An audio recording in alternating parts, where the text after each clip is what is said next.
Hey guys, welcome back to the channel. Today, we're starting part 1 of an awesome What If Deku was a League spy story. If you want to see part 2, drop a comment below and tell me what you think. Don't forget to like, subscribe, and share. Now let's jump into the story. Midoriya, we have some questions. I blink once, staring into the space below me. They know. There's no hiding what we've been doing for the League anymore. I thought I wanted to tell them about it, to finally be free of the weight I've been carrying since April. But now, as they are trying to take it, I hold on. I hold on like my life depends on the secret I've only barely managed to contain until now. It was different when Kaken and I could do this part together. Without consequence from Shigaraki, the heroes would be able to protect us.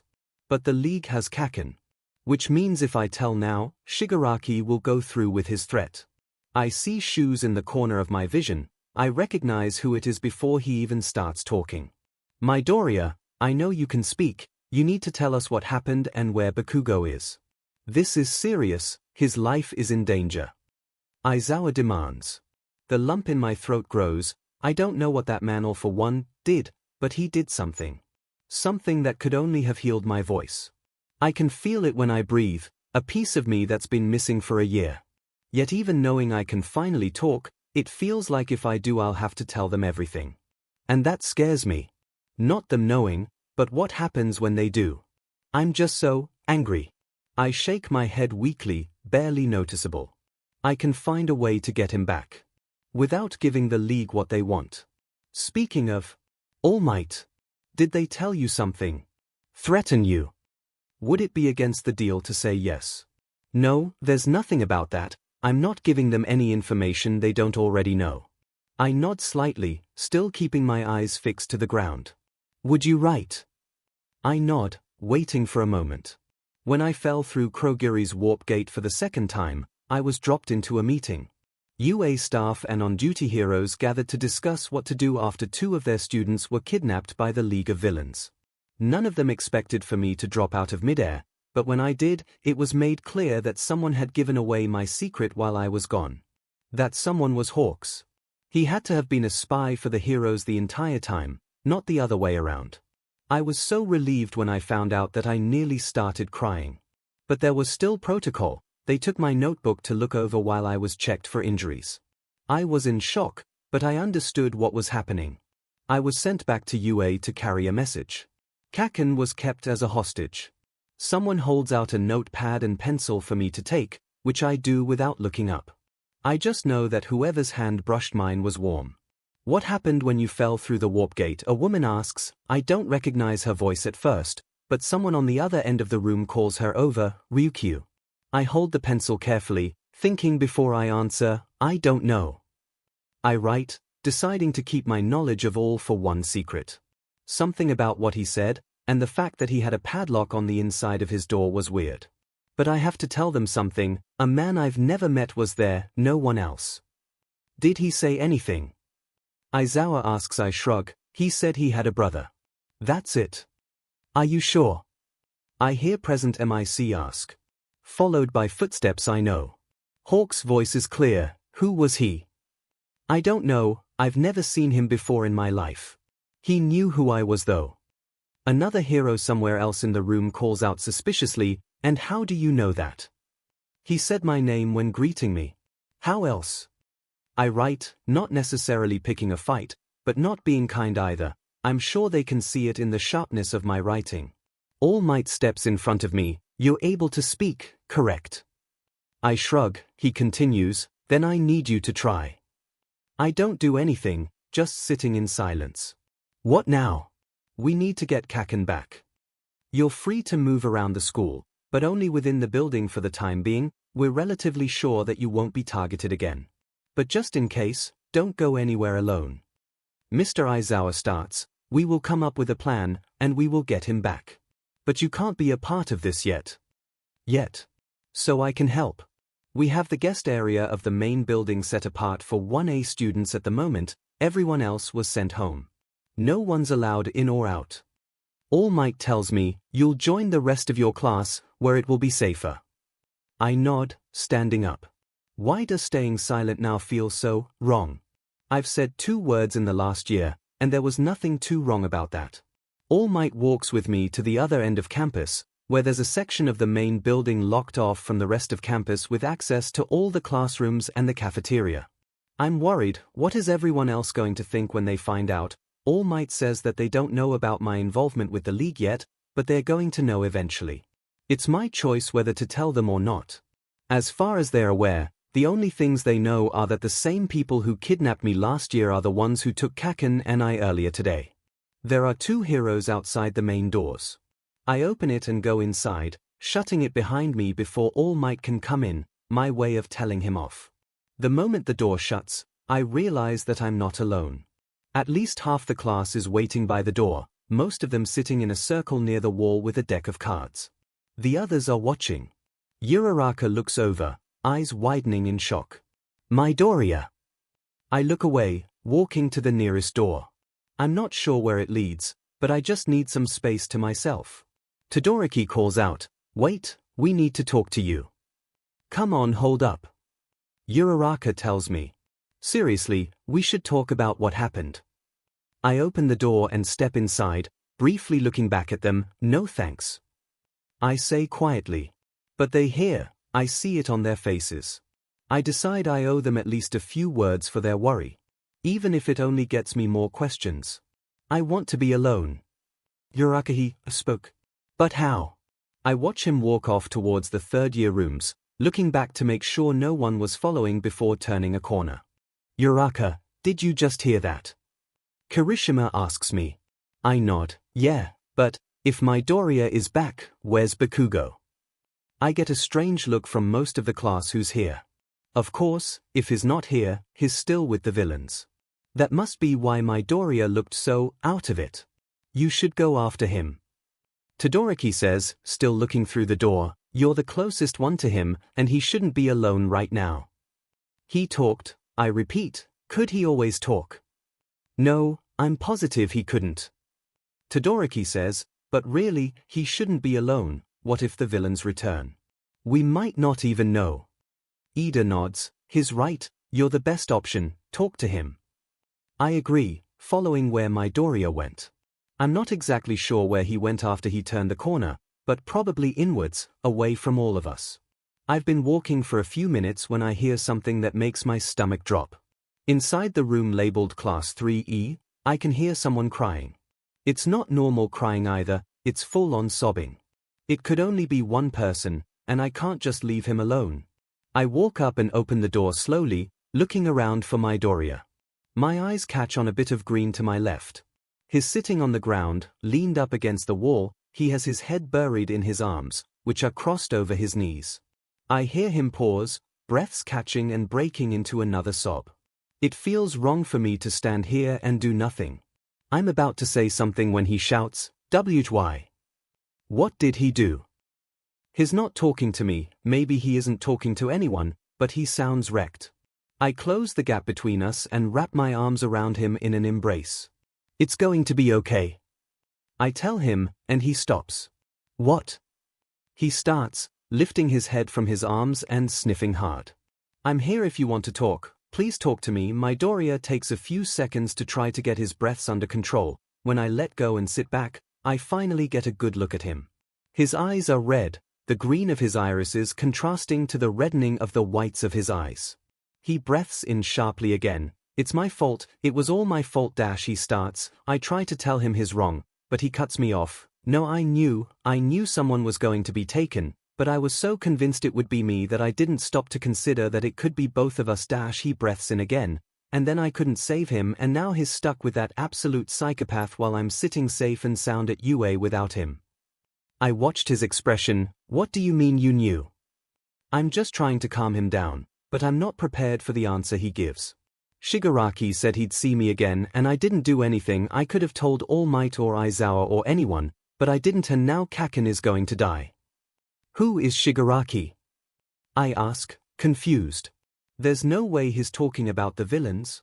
He looks me in the eye and continues, "It was the deal, I broke it, it's all my fault." He gasps in air and clumps his hair in a fist, slamming his eyes shut tight. "The League is going to kill him because Hawks told the rest of the heroes." The League? What do you mean?" I ask, beginning to put the pieces together. Were you in contact with the villains? I'm sorry, I didn't have a choice, but it's too late. The heroes know, the league knows, and now I can talk again. He holds his shaking hand out in front of him, clenching it into a fist and resting the base of his palm on his forehead, and I don't even know how I should call my mom or explain everything, but I just can't without knowing 𝐭𝐿 is safe. I hug him again, and he hugs me back for a few seconds before pulling away, mumbling a thank you and standing up. I have to go find them, the heroes. We don't have much time. Hold on. I start, reaching out and grabbing his arm. He looks at my hand, then to me. Can we talk first? With the rest of the class? Midoriya hesitates for a moment before nodding, then he looks back to my hand. Could you? I let go. Yeah, I'm sorry. He crosses his arms and looks away. In an attempt to cheer him up, I try to smile. Hey, you sound a lot different from what I thought you would. I tell him. He narrows his eyes. Really? What did you think I would sound like? I shrug. I'm not sure. I always pictured you sounding like one of the boys from my old school. He looked kind of like you too. Oh. For some reason, it's painful to see him like this. He's not his usual self. Though that's fair, I have no idea what he might have been through since the ground opened beneath him and he fell through a purple cloud. He and Bakugo both, I'm afraid to ask. But if he's not here, then Bakugo must still be wherever they fell. At the moment, I decide not to ask. Come on, the rest of the class will be waiting. I tell him. I'm sure it will be better once everything is off your chest. He looks at the door, right? Midoriya, we went back to the entry of the building, where everyone is still sitting. I already know my eyes are red from crying, but I feel as if I owe my class some kind of explanation. I'd rather they hear it from me than from a teacher anyways. At least if I'm the one who tells them, I can control how they hear it. Tell them only what they need to know without risk of oversharing the things I still want kept secret. As we walk in, everyone stops what they're doing and tries to talk all at once. They all ask if I'm okay, where 𝐭𝐿 is, and where I've been. I don't answer anyone, instead just sitting down by a wall. It only takes a couple of seconds for most everyone else to quiet down, most doing the same. I look around at the faces of the people I've betrayed. They're all some form of worried, no doubt for 𝐭𝐿 and I. Now is the time to be honest. My voice is still kind of spotty when I talk. I'm not used to speaking anymore, so it feels strange to be able to make a sound all of a sudden.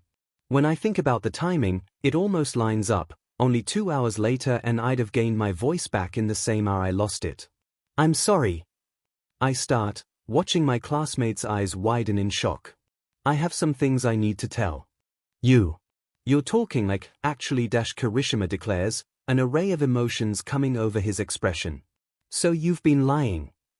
My own eyes widen. That's the one thing I'd hate for any of them to think.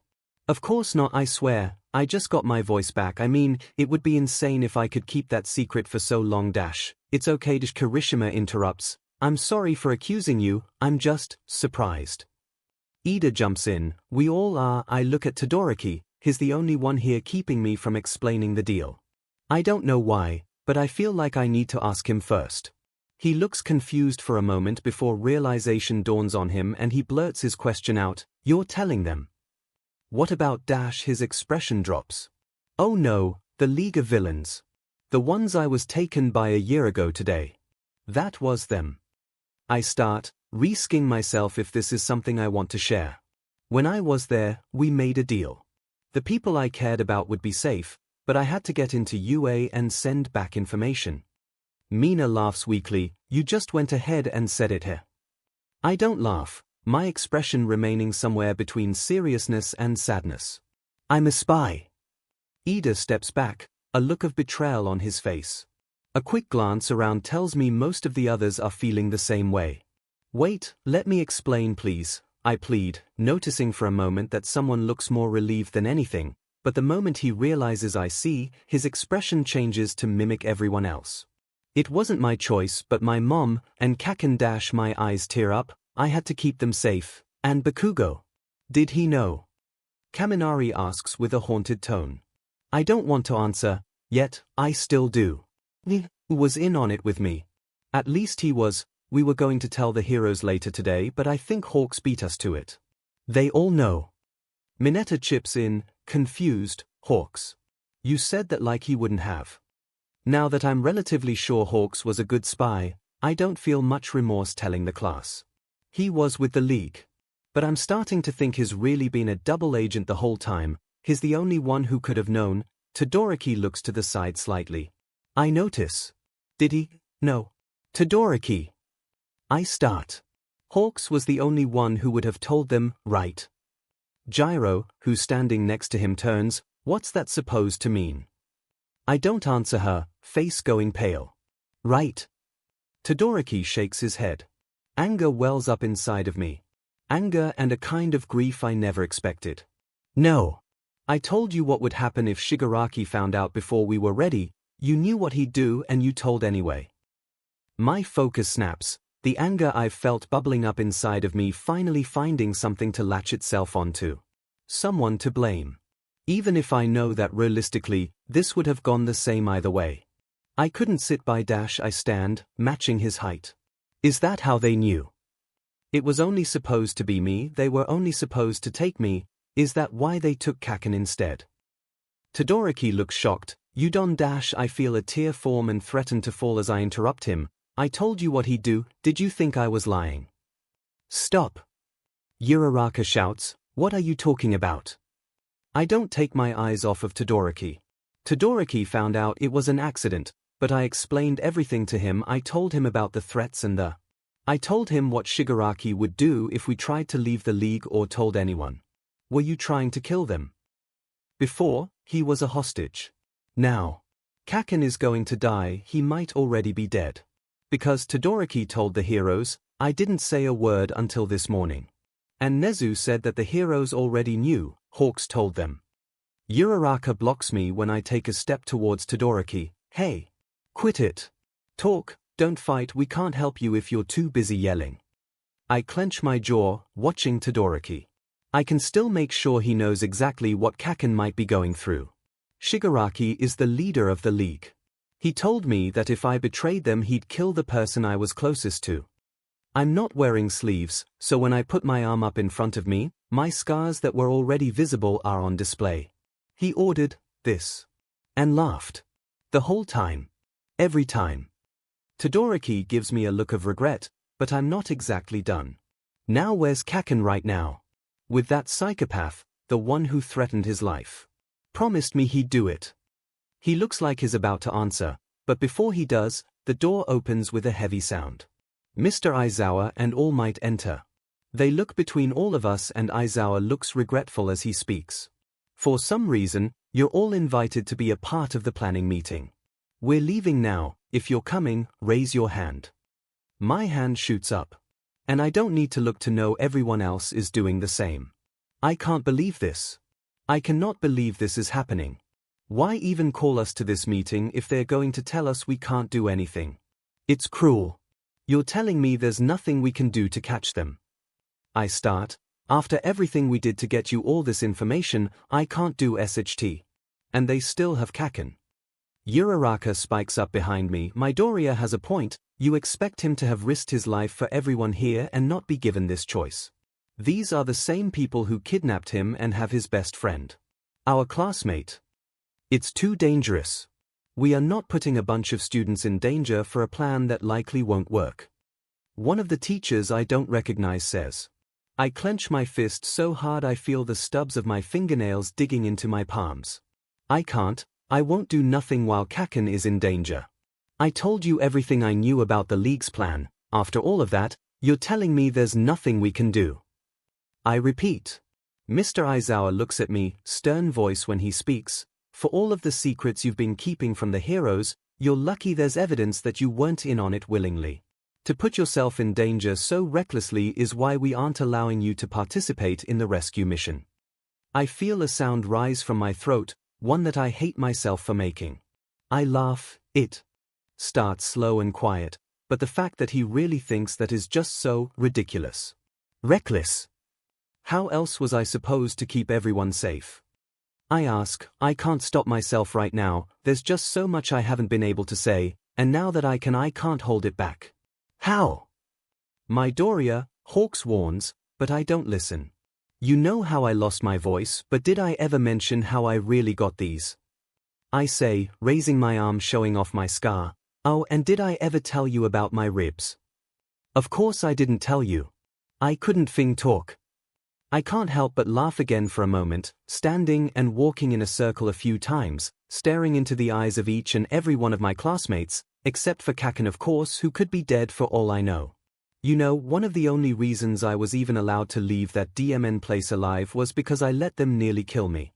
It was a deal for a reason, and yet they had to hold on to that fragile sense of control and go over the thing rails. Did I agree to rope burn F? Yes, I did. Did I agree to whatever the F this is? Enodash, I run my hand through my hair. You know what I did agree to. I sat in a thing chair and let them break 4 of my ribs WY. Because if I didn't, they were going to find my and 𝐭𝐿 and do God knows what to get me to go along with their dumbass plan. Did I do what I was told? Of course I did. Did that mean letting them starve me? And taking my water? Yeah, but not almost completely depriving me of either for more than a week. I breathe hard for a moment. When no one says anything, I take it as an invitation to continue. Oh yeah, and did I mention how absolutely dehumanizing it felt to not be able to say my own thing name? I couldn't laugh, I couldn't cry, and yet never once did I question the fact that according to them I'd never be able to. Yet here I am. They could have healed me this whole time. 𝐒𝐲 holds a poor thing out. Midoriya, you need to calm down. Oh, shut up, 𝐒𝐲. You of anyone here should know how much I just want to take down the league. I know about the tracker, by the way. When exactly were you going to tell me I was chipped? Hell, if I hadn't heard Hawks asking Shigaraki, I would have never known. And that was what, 2 months ago? Don't I have the right to know that someone knows exactly where I am 24/7? Oh, and don't think I don't know about the bomb attached to it. What are you going to do about that? The only reason Shigaraki hasn't blown my head off yet is because All For One wants my quirk. And maybe because he sees me like a runaway pet. Do you know how many times he nearly killed me and 𝐿? Too many times. I hear a concerned but quiet voice from the class, who I turn my back on to yell at 𝐒𝐲. Kaminari nervously runs his hand through his hair. Wow, you're really enjoying the F-bomb, Midoriya. Yes. I am. Kaminari. You wanna hear another thing I did? Took notes. A ton of them, by the way. I know everything about every pro and semi-pro hero in Japan. And the league has all of them, every word I wrote from the moment I got out of that hellhole. That includes everything about you, your battle style, everything about your quirk, even the makeup of your electricity, which is unevenly charged, by the way, which is the reason it fries your brain. It could be fixed if you had a support item supplying you with the balanced amount of positive electrons. Then your mind would be able to keep up with the input of the electricity, that would triple your current max output. In the same way that if Uraraka had a few training sessions where if she worked on her activation of her quirk, she'd see that every time her quirk activated, it affects the parts of her body involved with the activation of her quirk, also meaning that if she learns to block off the input to her body overall, not only will her quirk not have side effects, but her limit will increase rapidly because of the heightened focus. If 3 tons is her max now, when she learns to control it, her minimum potential weight with as much effort would be 16. I glance around, eyes catching on a shocked expression. Uerozu. Your quirk limits you to a threshold of only what your body can produce, correct? Wrong. The number of lipids that you have in your body depends on how much you use your quirk, not the other way around. Therefore, the more you use your quirk, the more lipids your body will make to replenish the ones lost instead of trying to save it for when you need it most. In the same way that you replenish it by eating sugary foods after you use it. Start making things as often as you can and you'll be not only quicker but able to make more than your current limit within a month on a heightened diet. My voice turns calm. Error. And how about some weaknesses, things the league could so easily exploit? Soto.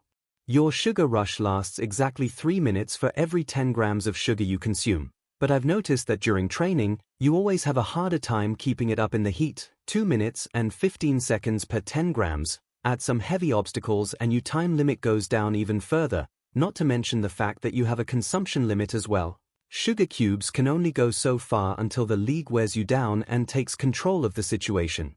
Kirishima-whoa, Midoriya, please think about this. It's not very manly. Your quirk was harder to dig stuff up on, since you didn't inherit it from either parent, but instead a grandparent. The fact that it was harder to find only made me dig deeper. Your hardening may be strong, but when dealing with precise attacks it's more susceptible to cracking, meaning things like guns will have a higher impact than punches from a villain, especially if said guns were fired from a new model of gun.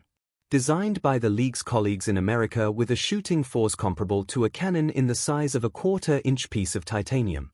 I'd say that maybe one of 5 members of the 𝐷𝐸𝐻 cult carry one around at all times. You get caught with one of those and your quirk might as well be a layer of paper towel protecting you.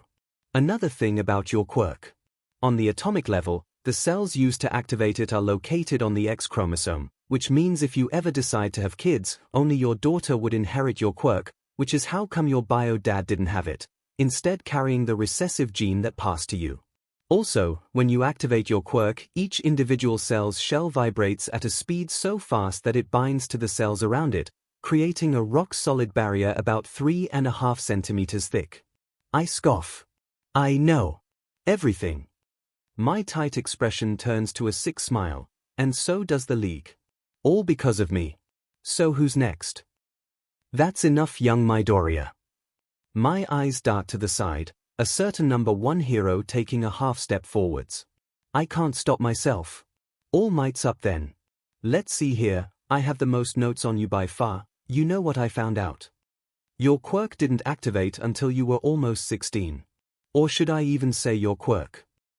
The next words that come out of my mouth are bitter, menacing. Because I know everything now.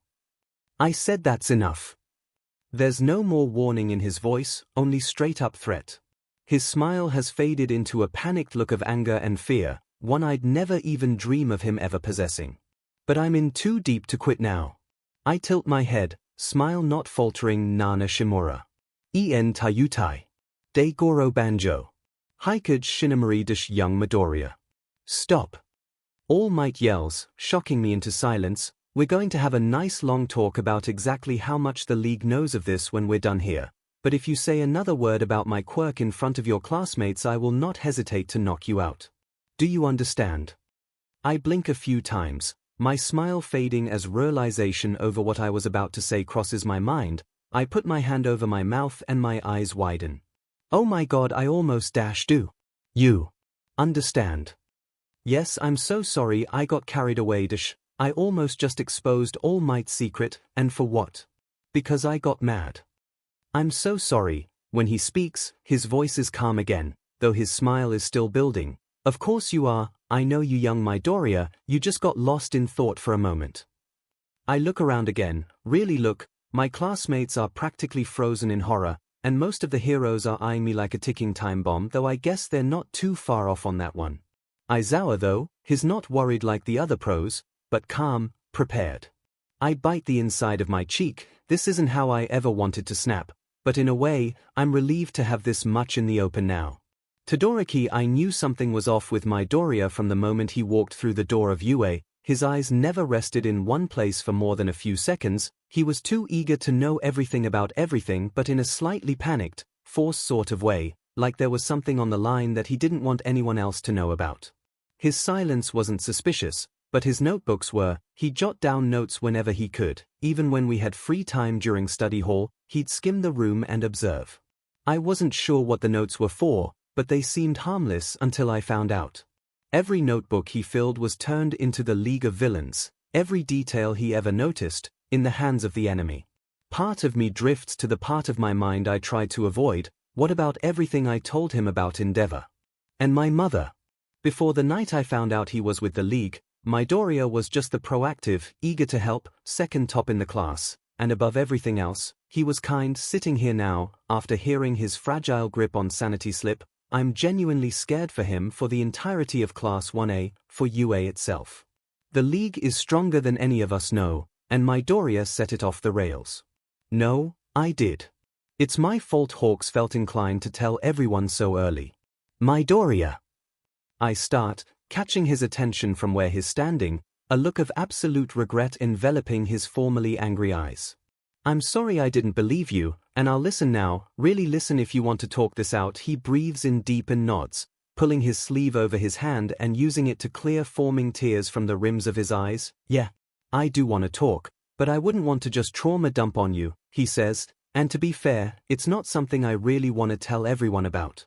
I don't know why I snapped like that, it's like something in my head just clicked, and then I couldn't stop talking. I'm so sorry Kaminari, Uraka, Soto, Yozu, Kirishima, I didn't mean to say those things." Kaminari perks up. "What are you talking about?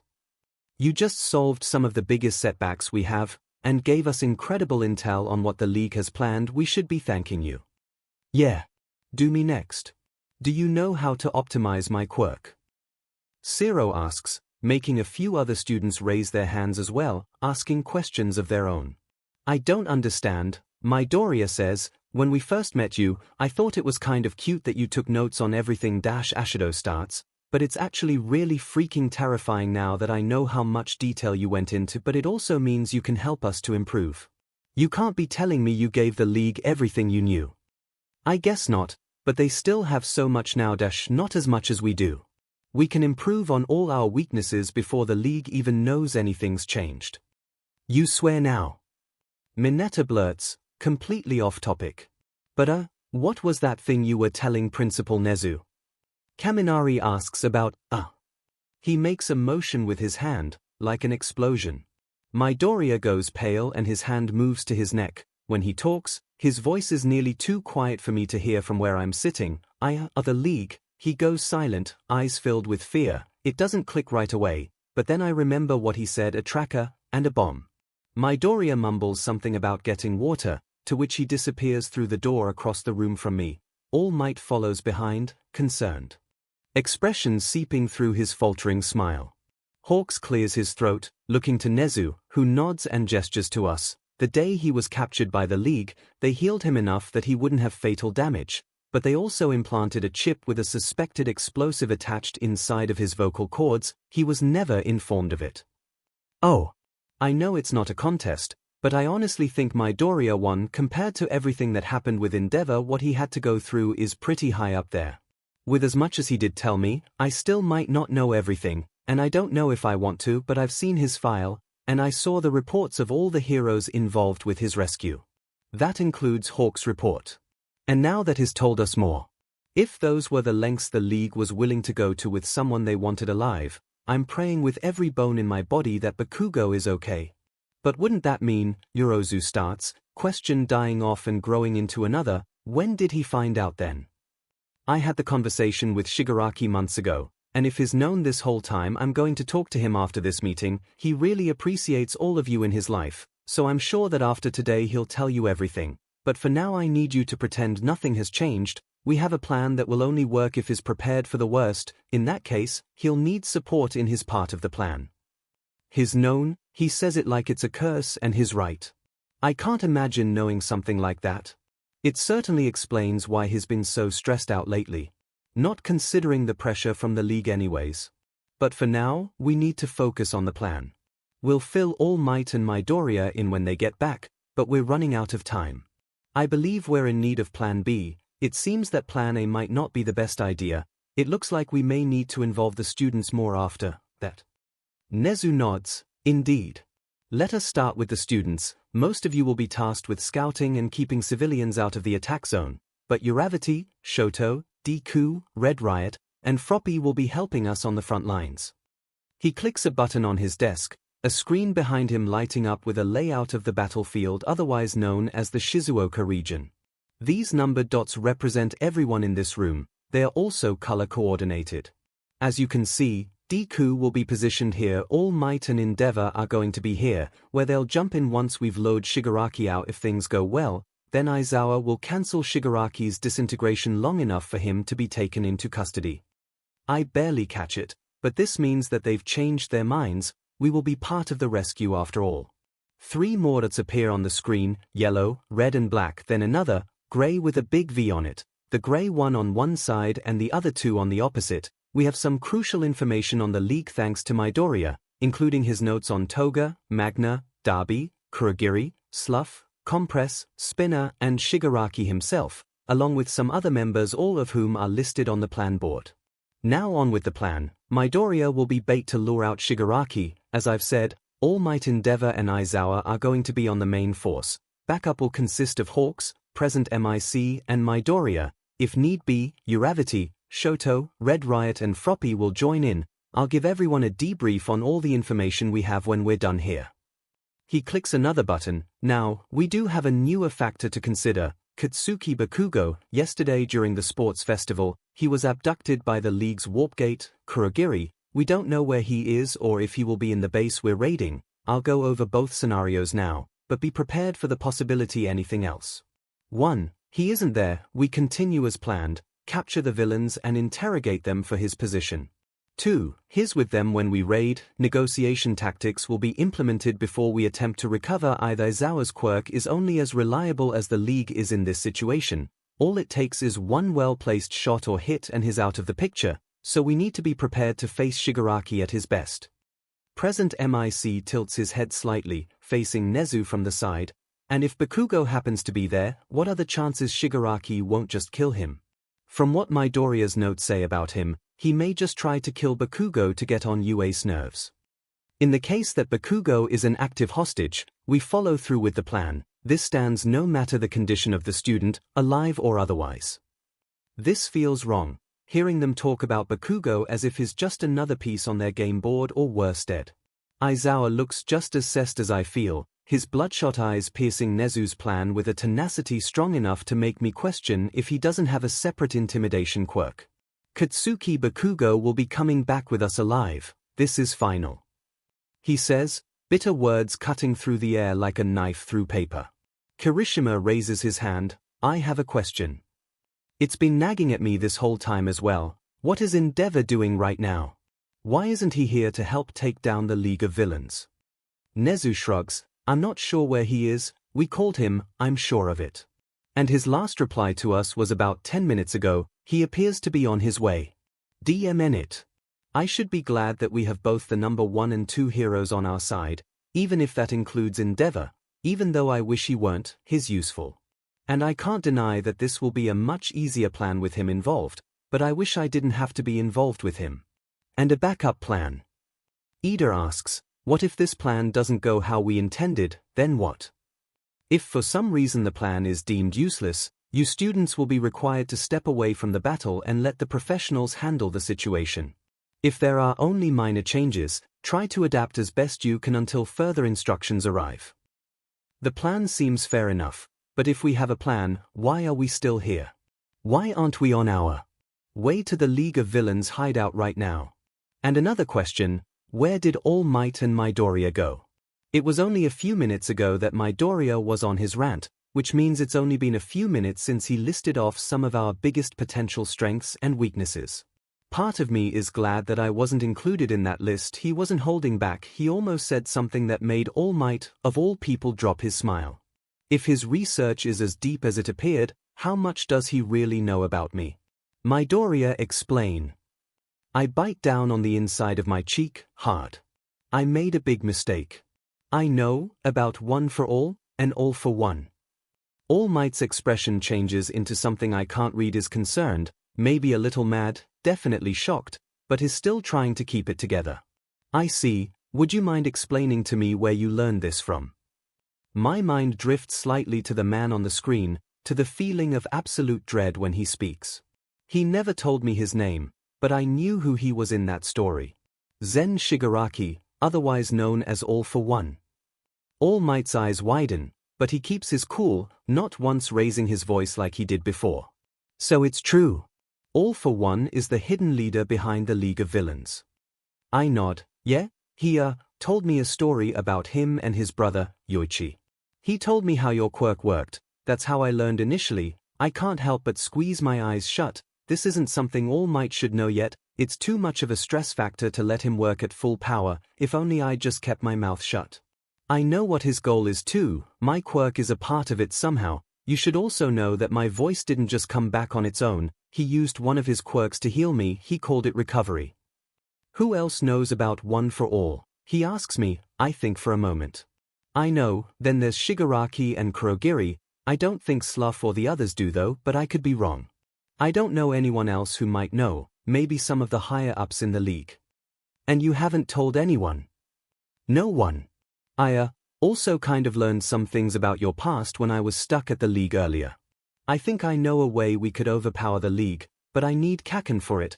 I pause, anger threatening to invade my tone. When are we going to get him back?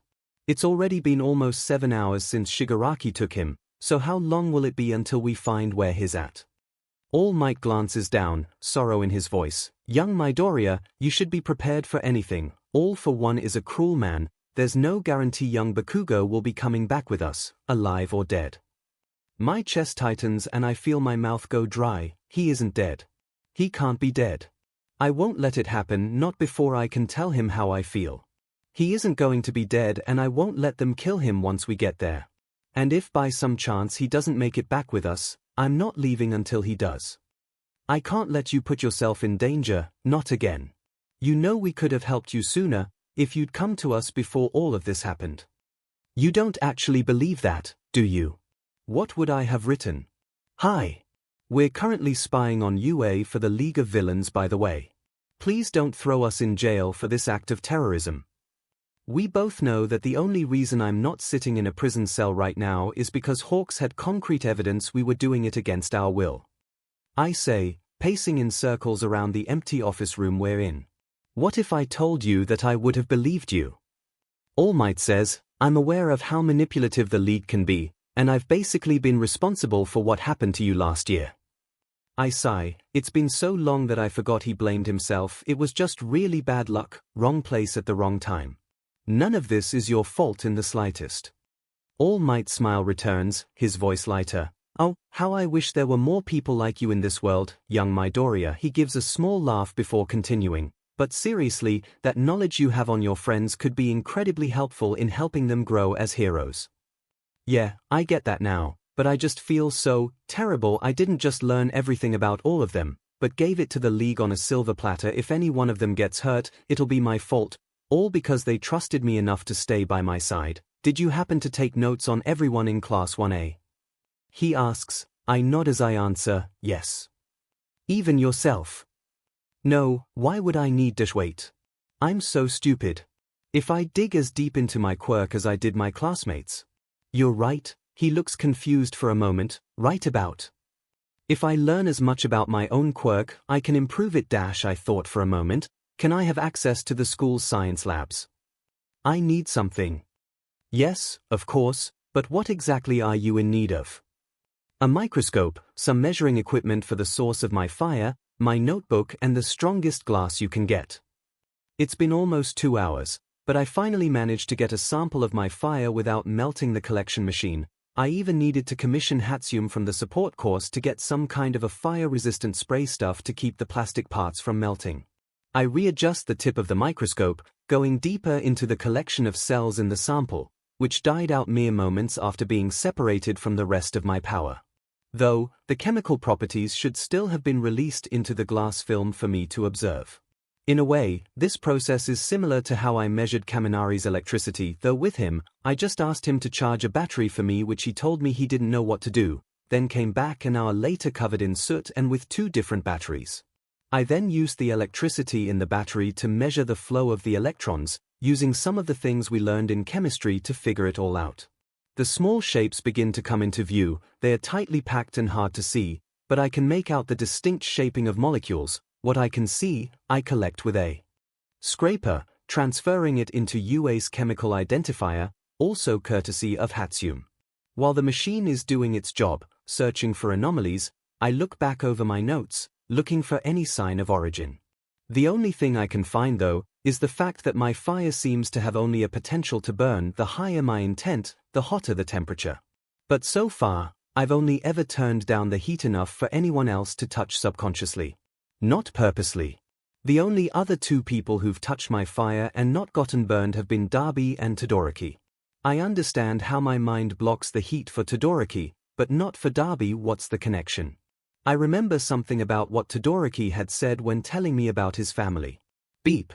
I turn my attention from my notebook to the identification machine, green letters blinking with each cheerful beep of the indicator.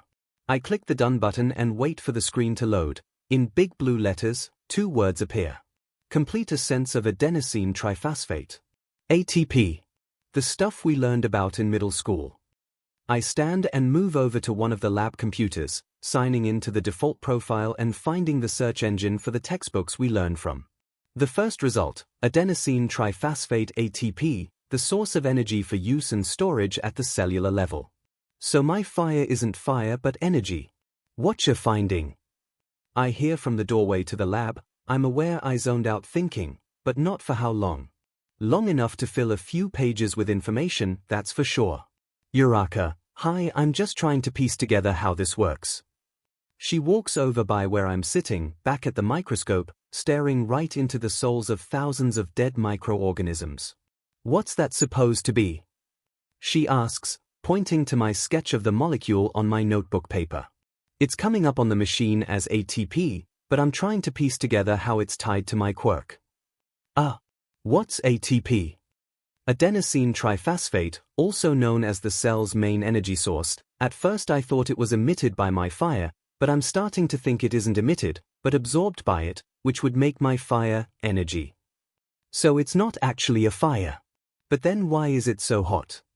In the process of cells breaking down from ATP, heat is released as a byproduct, which is what causes bioluminescence in lightning bugs and that one fish with the lure. So the real question is how it doesn't feel hot to certain people. But it does make sense of why I'm always so cold, if my body is storing all of its extra ATP for the use of my quirk instead of putting it towards my overall temperature. But even then, there's no way I'm getting all of the energy for this from just the cells I've stored up. There has to be an outside factor. I take a look at the screen again. Maybe these microorganisms have something to do with it. Uraraka laughs nervously. I understood none of that. Did Aizawa and Hawks fill you in on the plan? They sent me to let you know we have a time. Tomorrow at 5 a.m. the microorganisms must have their own ATP, and there are so many gathered here. What if my quirk has something to do with luring them in and using the APT they have to power my phi energy? Midoriya. Technically that makes the most sense, and there are certainly enough of them in the air to sustain it. It also explains how the air all around where I use it heats up, if it's activating the energy in all of them and channeling it into my strength. I wonder if that's also why my initial impact is always the strongest, and it could possibly be a mix of my parents' quirks. If that's how it works, I use my dad's fire quirk for the spark and my mom's light telekinesis to draw the organisms in. Midoriya. You're rambling. My thoughts snap back to reality where a very confused Uraraka is still standing next to me. Here. Oh. I'm so sorry, what were you saying? She laughs again. The plan's going to be tomorrow morning at 5 o'clock, you're all caught up. Can't say I'm particularly excited for it though. I'd rather just rush in right now. We know, but do you do that often? She starts, making a gesture with her hand. While rambling. I smile slightly. I have no idea. After I lost my voice, I never tried to stop it, and now it's kinda second nature. Sorry. No need to apologize. It's actually kinda cool how much you know. Speaking of, you mentioned something about how my quirk worked. I nod, smile fading. Yeah, when your quirk activates, there's a chance that it's spreading throughout your body first. I noticed your hair kind of floated when you used your quirk, and your arms slightly raise. I brushed it off at first, but it only makes sense. I tell her, taking my old notebook from the pile and flipping back to her page. Here, read this. Try isolating your power. I notice that you can be touching multiple things and only activate one at a time. Do the same thing, but isolate yourself from the equation. It'll take some practice, but it shouldn't take too long to figure it out once you get the hang of it.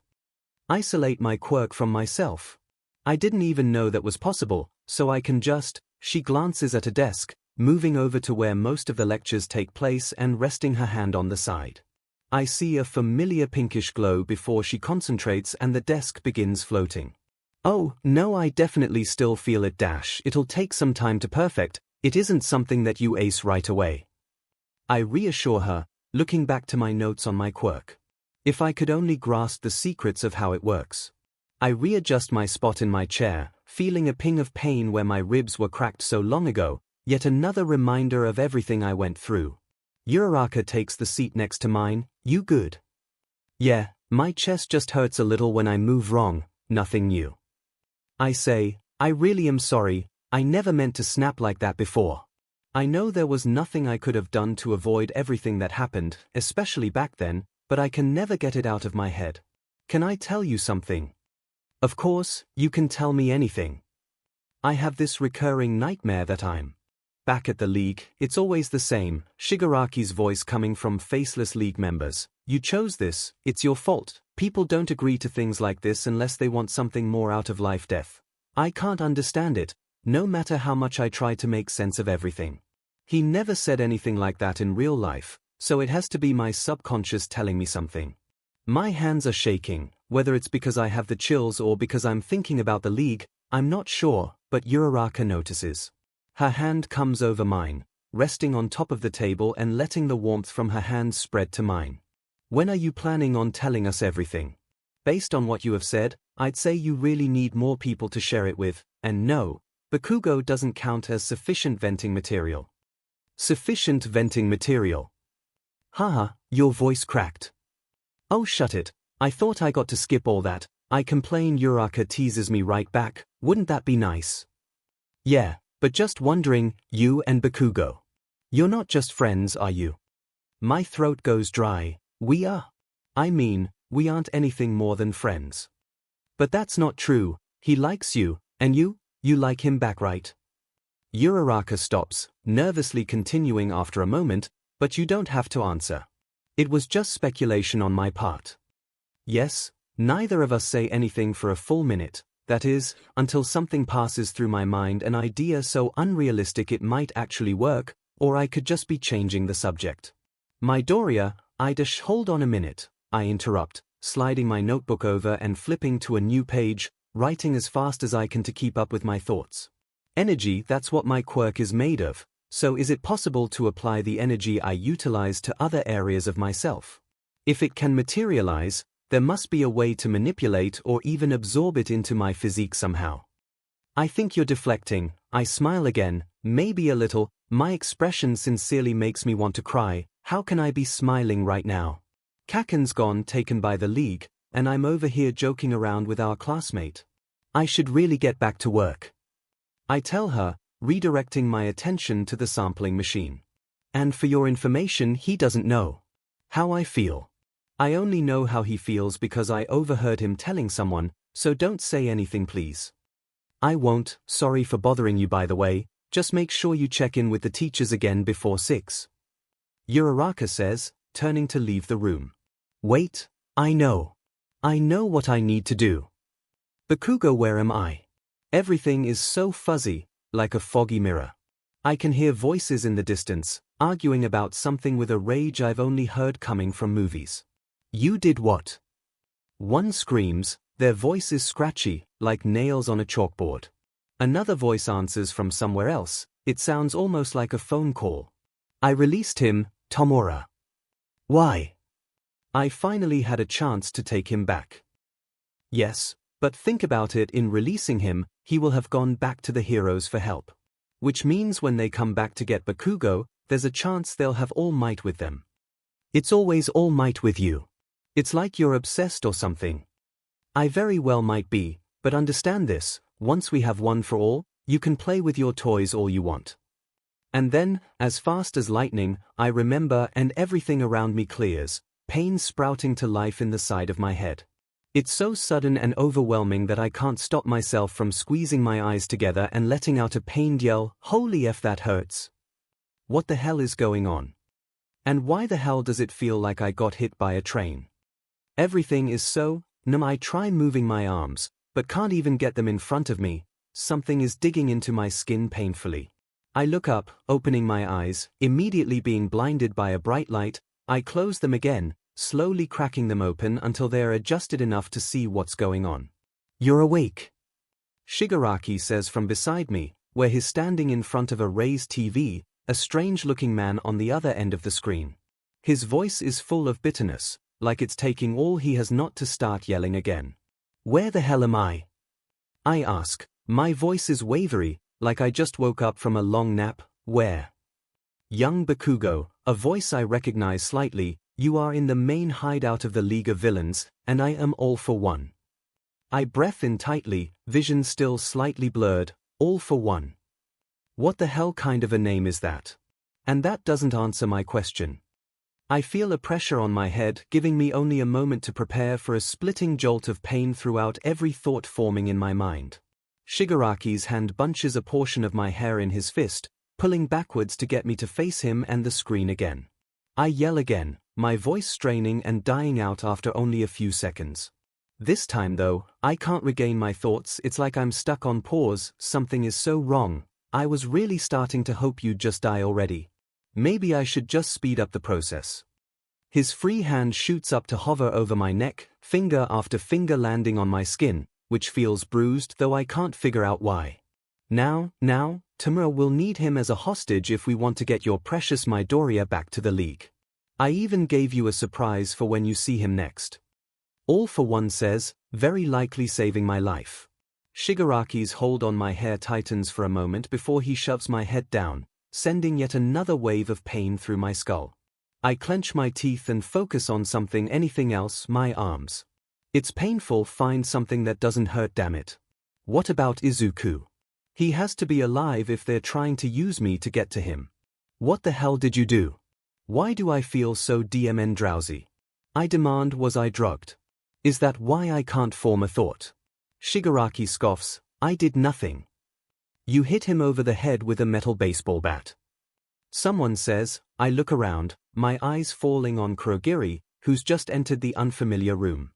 I can't not yell, you did what? Yet I immediately regret it once my head clears enough to think again. Shigaraki crosses his arms, turning and pouting, to which All for One simply sighs. Kurogiri makes his way over to me, where he's holding something strange in his hand. My mind can't quite place the shape. You're only here right now because Shigaraki hit you with a baseball bat. All for One then decided you would be useful as a hostage, so here we are. He taps the thing a few times, which is when I realize what it is he's holding. Before now you were unconscious for around half a day. Unfortunately, we were planning on having a bit more time to plan before you became a chore. What's that supposed to mean? I ask, trying to keep my tone sharp enough that I won't sound weak. But my words are beginning to slur with the pounding of my head. Tell me. It means we're going to need you out of commission until your part of our plan becomes vital. I feel a pain in my upper leg, where there's the prick of a needle, followed by even more fog over my mind. I can think, but I can't seem to align my thoughts with actions. I can barely do so much as twitch my finger, and my head is too heavy to hold up on my own. My eyes drift loosely, vision landing on my lap as my head dips down, limp. After a few seconds, I don't feel anything anymore, just a numbness where it hurt before. He's out. Kurogiri says. Confusion sweeps through me. I'm very much conscious. In fact, now that I can't feel my head anymore, I can actually hear my own thoughts. We may continue our planning. Finally. The brat's just dead weight. Can't I just kill him already? Shigaraki pries. All for One's voice answers with the same generic explanation as earlier. Then their planning actually starts. We're going to use Bakugo as bait to lure the number one hero out of hiding. When he shows up, Tamura will be in charge of weakening him enough for me to jump in and finish the job. Kurogiri will use his warp gates to bring All Might, Midoriya, you and myself back to the hideout. If you can wait until that part of the plan is over, then you may kill Bakugo, Tamura. What? This is so annoying and honestly terrifying. They talk as if my life is just another inconvenience for their plan. Do you promise? Shigaraki asks, and if the plan goes sideways, can I kill him? Only if you're 100% positive that we won't be able to use him anymore, then yes.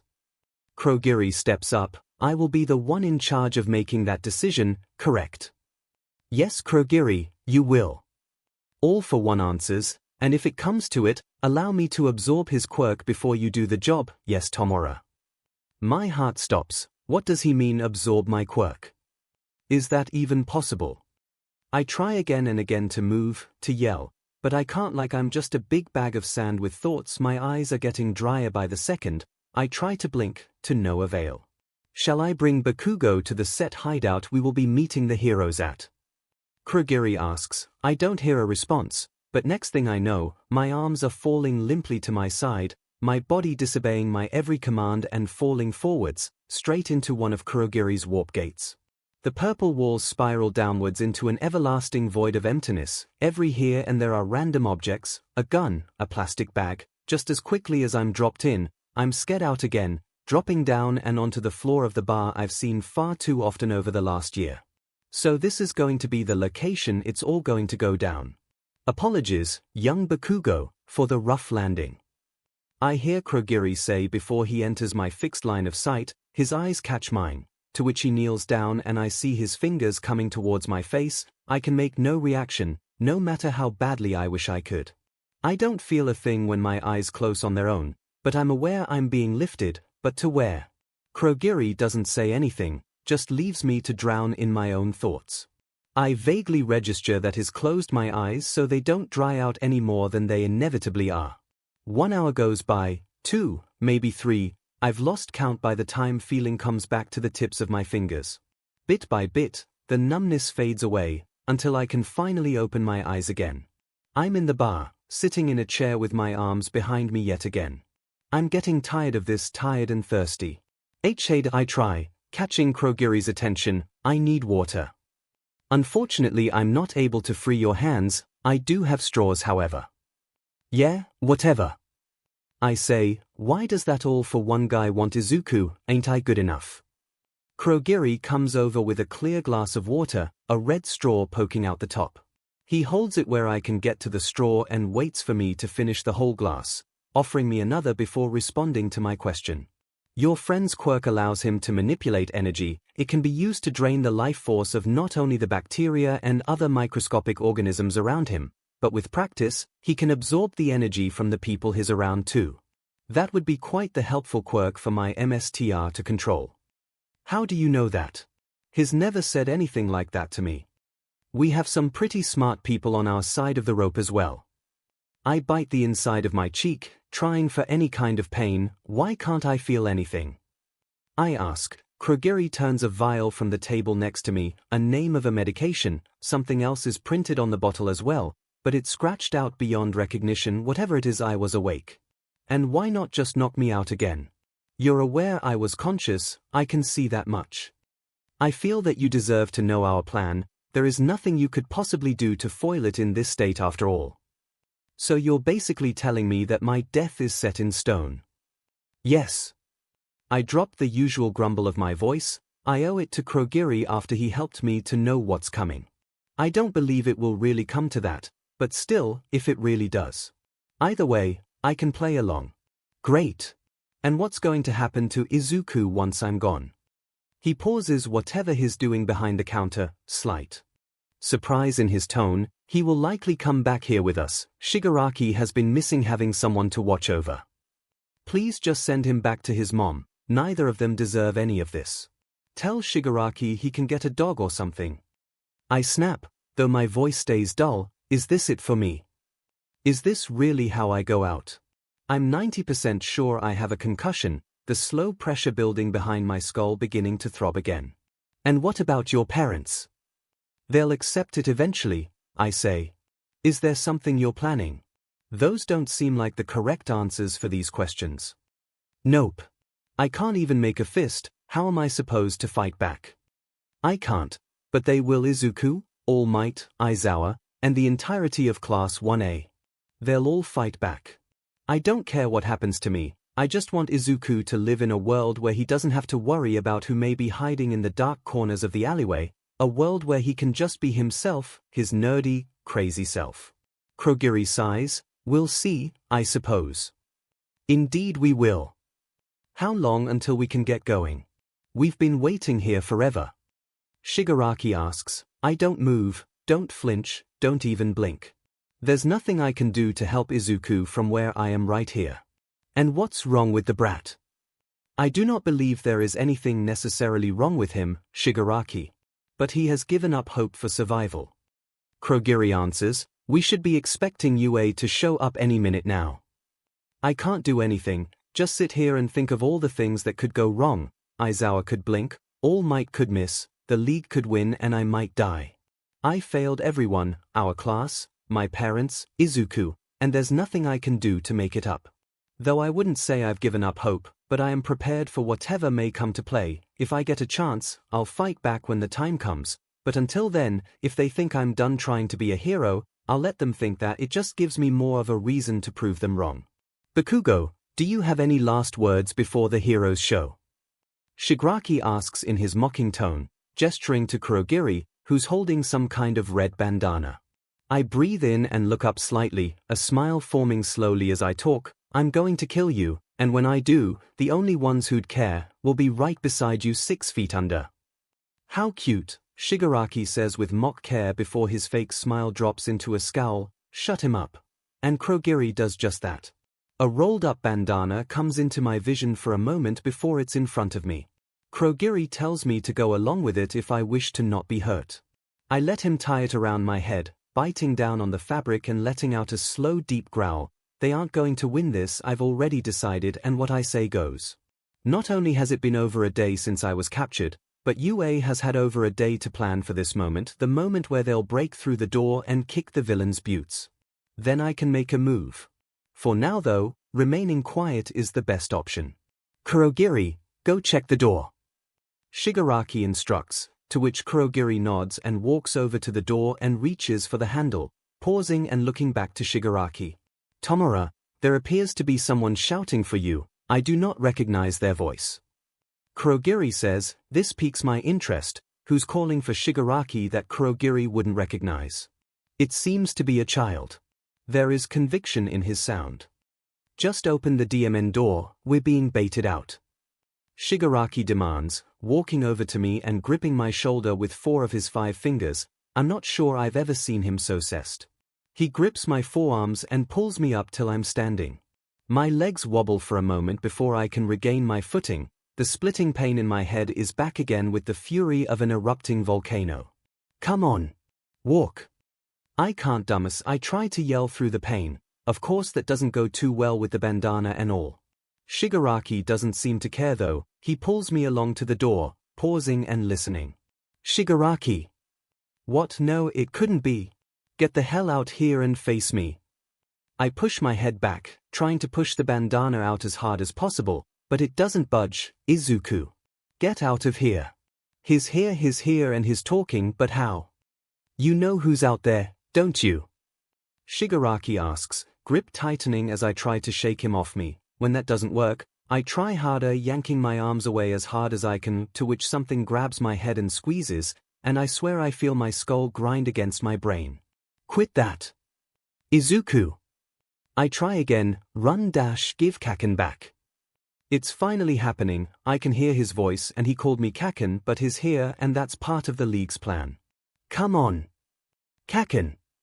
Shigaraki puzzles, looking at me, his BLD red eyes prying into my soul. His frown turns to a sick smile. He knows, there's only one person who's allowed to call you that, right? Which means that he's here and he can talk. The door opens. Shigaraki steps out first, pulling me along behind him. Each step is hell, until Shigaraki pushes forwards and I fall to my knees, then every breath is hell. I look up, searching around us for Izuku. My eyes fall on a figure standing in front of me, maybe 20 feet away. It's Izuku, anger painting his expression with a panicked dread, directed to me. Run. I try again. Izuku's eyes go wide. Please, Kaken, your head. It hurts. Now get the hell out of here. You can talk, Shigaraki says, though it's more of a question. Well, that won't do. Is this the surprise emestia? Because I preferred when he couldn't talk back. What do you want from us? We've given you everything we could. Izuku asks, fists clenching. Shigaraki laughs slightly. Not everything. We want your quirk and I want you back here. Izuku looks even more uncomfortable than before, hesitating. And what do you want with Kaken? His grip tightens yet again, pointer finger hovering just above my arm. Him. Absolutely nothing, but I don't have permission to kill him until we've captured you and All Might, so do me a favor and hand yourself over. I'm tired of waiting. You know that's not going to happen. Izuku says, eyes glancing between Shigaraki and I. My mind is swimming in circles. I want him to leave so badly, but I so desperately want him to stay. Izuku thinks for a moment. I want to make a deal. Another deal? Shigaraki questions. 𝐒𝐭𝐚𝐲 clears his throat, standing tall. I'll go back with you willingly if you let 𝐿𝐴𝐾𝐴 go. No. I scream, something isn't right, he's being completely sincere, this isn't an act, so where are the heroes? Shigaraki laughs, is that so? And how would that work? Leave him here, and I'll go with you willingly. And where do your teachers play into this? Don't think I don't know they are hiding around here somewhere. Shigaraki questions, sick smile turning maniacal. 𝐒𝐿𝐴𝐾 looked down slightly, his eyes pained. I left. They don't even know I'm gone yet, we weren't supposed to do the raid until later today. But I know better than to let them fall into your trap. No, that can't be right, please no, don't let him do this. I pray, to whoever may be listening, that he won't go through with it, that somewhere in the shadows All Might is ready to pounce. Shigaraki mutters something under his breath, almost too quiet for me to hear, but I catch it, he's not lying. Immediately afterwards, he taps his foot twice. I hear Kurogiri quietly agree behind the door frame. What is that supposed to mean? That this is really going to happen. But if you hurt him, or take him with us. 𝐒𝐿𝐴𝐾 starts, lifting something from his hand. It looks like a magnet, but has a copper wire running though some kind of a control panel. He raises it and clenches his jaw before continuing, I'll kill myself. What? He can't be serious. What even is that? He looks into my eyes with a sorrow I've never seen before, a twinge of terror in his expression. Shigaraki freezes, eyeing the device. You wouldn't. I would and I will. How did you figure it out? Figure what out? I overheard you telling Hawks. He answers bluntly, hand shaking. There's a tracker in my neck. With a bomb. I suddenly can't move, this isn't real, it's not a bomb, but it will kill you. 𝐒𝐿𝐴𝐾 blinks, surprised, then what is it? It's an electrical chip. Shigaraki says, still eyeing the device, what is that?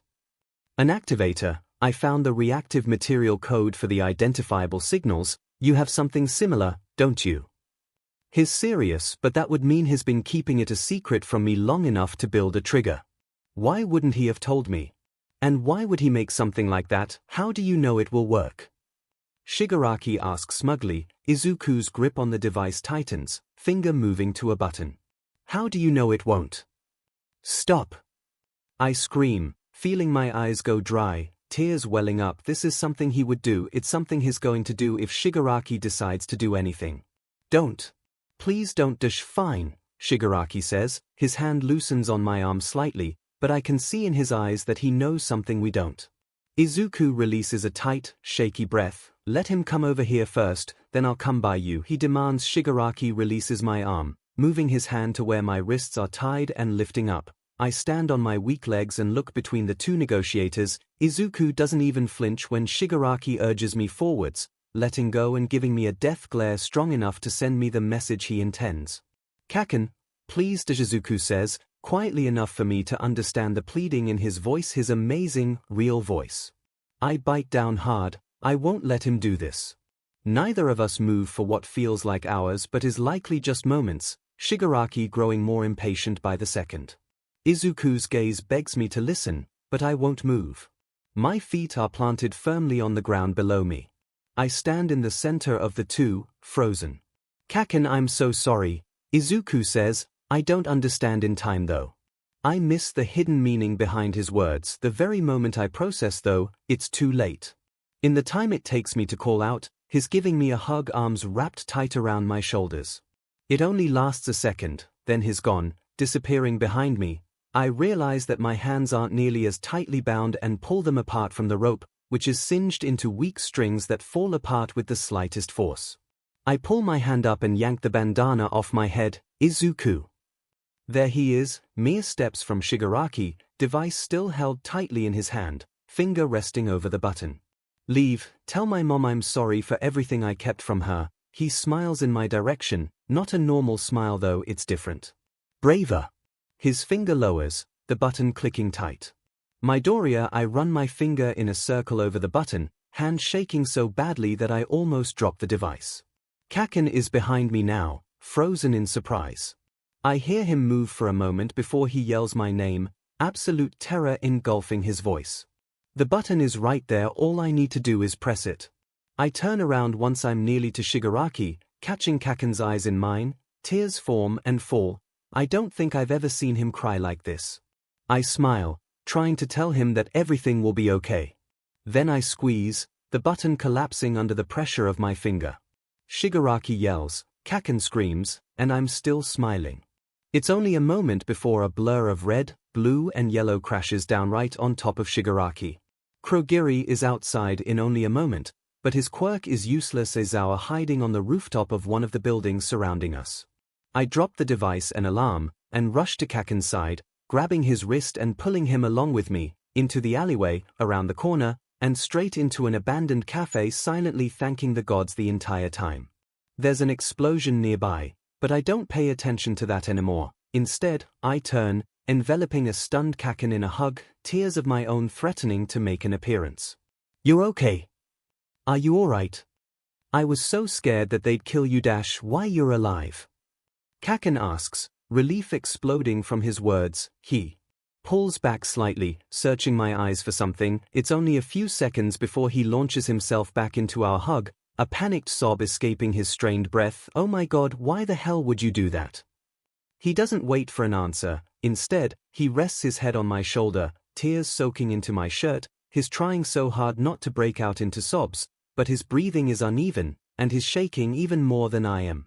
I'm practically frozen. It's like all the fear that had built up since yesterday has disappeared, leaving a void of emotions to take the place of my words. I just stay there for a minute, blocking out everything from the outside world, focusing on 𝐭𝐴𝐺. When I finally find my words, I move my hand up, shaky hand hovering over the side of 𝐭𝐴𝐺's head, where his blonde hair is stained red, lines of dried blood running down his cheek. "What happened? Are you alright? Does your head hurt?" He doesn't answer for a moment. "I'm fine, just please promise me you'll never do that ever again." He tells me, voice wavering. "Well, maybe I'm not totally fine, but promise." "I promise," I say, and I mean it. The door opens, footsteps rushing in.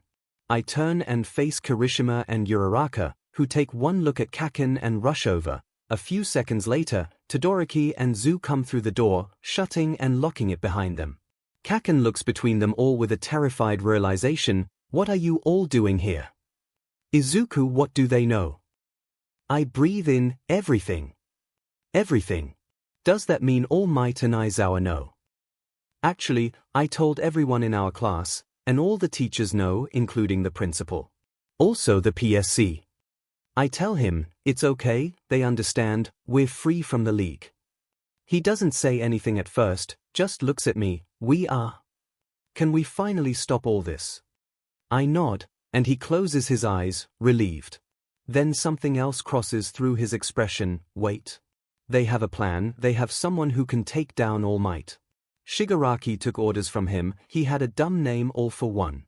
"We have to tell All Might." He says, sending shivers down my spine. "All for One is here." 𝐭𝐴𝐺 tries to stand, nearly falling over. I stop him, putting my hands on his shoulders. Guys." Uraraka interrupts. 𝐭𝐴𝐺 and I look up. Uraraka and Froppy are backing away from the door slowly, Todoroki and Kirishima taking a battle stance in front of us. Standing outside the glass door, Darby and Toga are standing behind a terrifying sight, fists clenched, panicked spiraling expression, and murderous red eyes piercing into mine, is Shigaraki. Glass crashes to the ground. There's nowhere to go. I stand, taking a step in front of 𝐭𝐴𝐺, and reach for the spark inside myself. Shigaraki reaches up, scratching his neck, expression cold as stone. Something in hand. Todoroki freezes, eyes glued to Darby. Kirishima's quirk activates, his skin becoming jagged and solid. 𝐭𝐴𝐺 backs up slowly until he's leaning on the bar of the cafe. Still injured. 𝐒 and Uraraka plant their feet, ready to launch into battle. Toga giggles, dagger in hand, poised to pounce. Darby smiles, scar-splitting red liquid dripping onto the ground in front of him. All Might is gone. Aizawa is nowhere within sight. No sign of anyone coming to help us. Just silence stretching out until I can hear ringing in my ears. Seconds pass, and Shigaraki points in my direction, a black box with a red SWCH. His scratchy voice is like nails on a chalkboard. "I won't let you." Click. At first, nothing happens, the sound resonating throughout the room, then I feel a slight vibration in my neck. I move my hand up, horror crushing my thoughts. Then, it starts. The vibrations cease, a sharp, shock-like pain turning from a pinprick to a lightning strike in mere seconds. I freeze, doubling over and clutching my neck with a yell, growing more pained by the second. It's like my nerves are on fire, burning strikes painting a black picture over my vision, ink blots blocking out any sense of reality I have left. I clench my teeth shut, jaw locking, air hissing through my teeth. I can't breathe, I can't say anything, can't feel anything outside of blinding pain bursting from my neck and through every nerve in my body. I'm aware that people are talking, yelling, but I can't make out what they are saying or to who. My mind is just starting to understand what's happening when the pain gets worse, cutting through every sense I have with the intensity of a star. I scream, hands moving up and collecting fistfuls of my hair, my body curls into itself, elbows digging into the floor below me. The electricity rips through my resolve, making my muscles freeze. I can't move, I can't do anything, I'm desperate to escape it, but it's everywhere. I reach for my spark out of instinct, grasping it with all my might, which sends wave after wave of pain into my very being. Then I light it and let go of restraint. I'm in no condition to hold back, releasing as much energy as I possibly can with an outburst of pain. It hurts so badly, a green-white light explodes all around me, the ceiling lights flicking on and taking a deep green hue before bursting shards of glass that cover the rest of the floor. Almost immediately, heat courses through my veins, taking over the pain of the electricity that was coursing through my nerves only seconds ago, consuming me completely in a layer of pure power. It expands, outlining several figures around me in my head, each spark of my power making the glow outside of myself even brighter. It's so easy to feel everything everywhere, like I know who's who and where they are. It's like I've been raised above my limits, finally given slack from the tight circle I've kept to since last April. The only thing I can think is, why am I so warm? The only thing that's driving me. Where do I get more? But the knife edge of the device tears into my muscles, my mind travels deep into my soul. I have one purpose right now, to stop the pain. My voice is raged, but my intent is true. Then just like that it's gone. I feel no more of that sharp pain, only warmth. I freeze mid-yell, hands held slightly away from my head.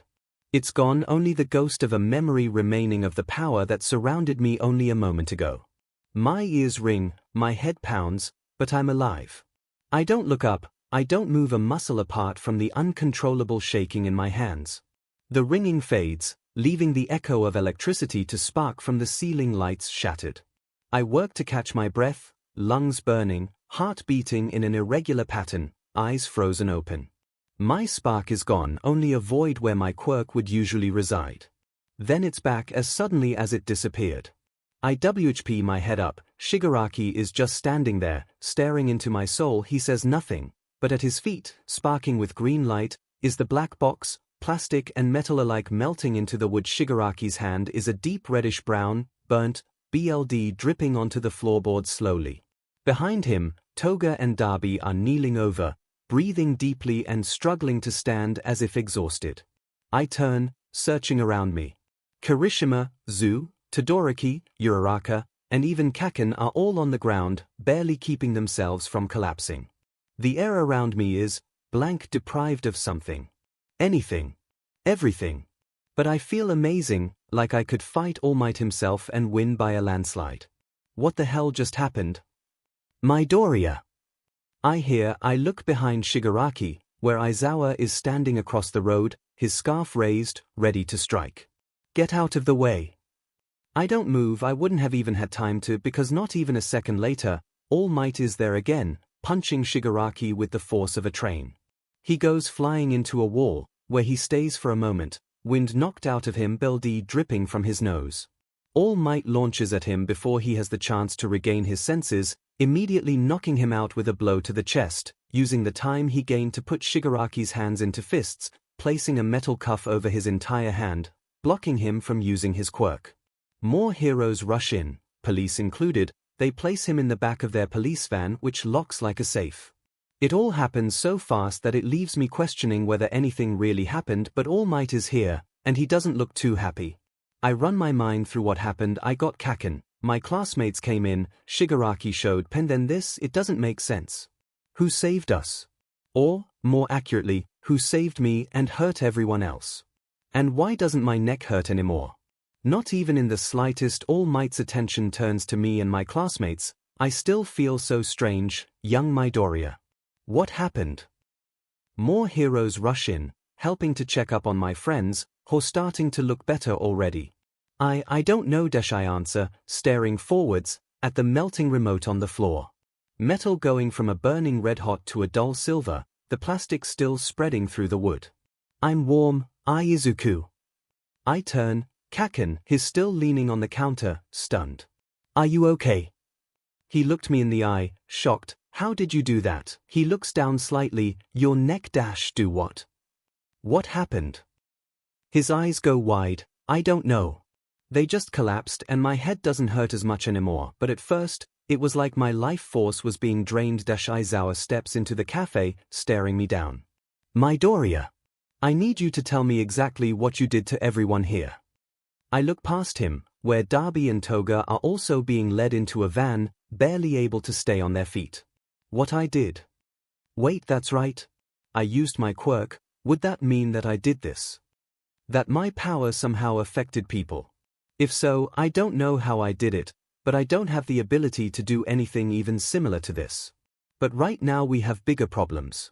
It wasn't a bomb, I say, looking at the melted remote yet again. All Might follows my gaze. What was it? He looks back, studying my neck, his face goes pale. I think, an electrical chip. I feel my neck again. Emphasis on electric.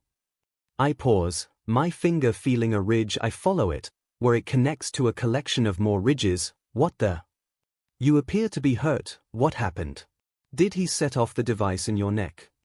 All Might asks, kneeling to get a better look from where I'm still kneeling. I move my hand and tilt my head back slightly so he can see better. After a moment, he looks back to me. Are you all right? I nod, remembering the pain. There's no trace of it anymore, no stinging, no nothing. What's it look like?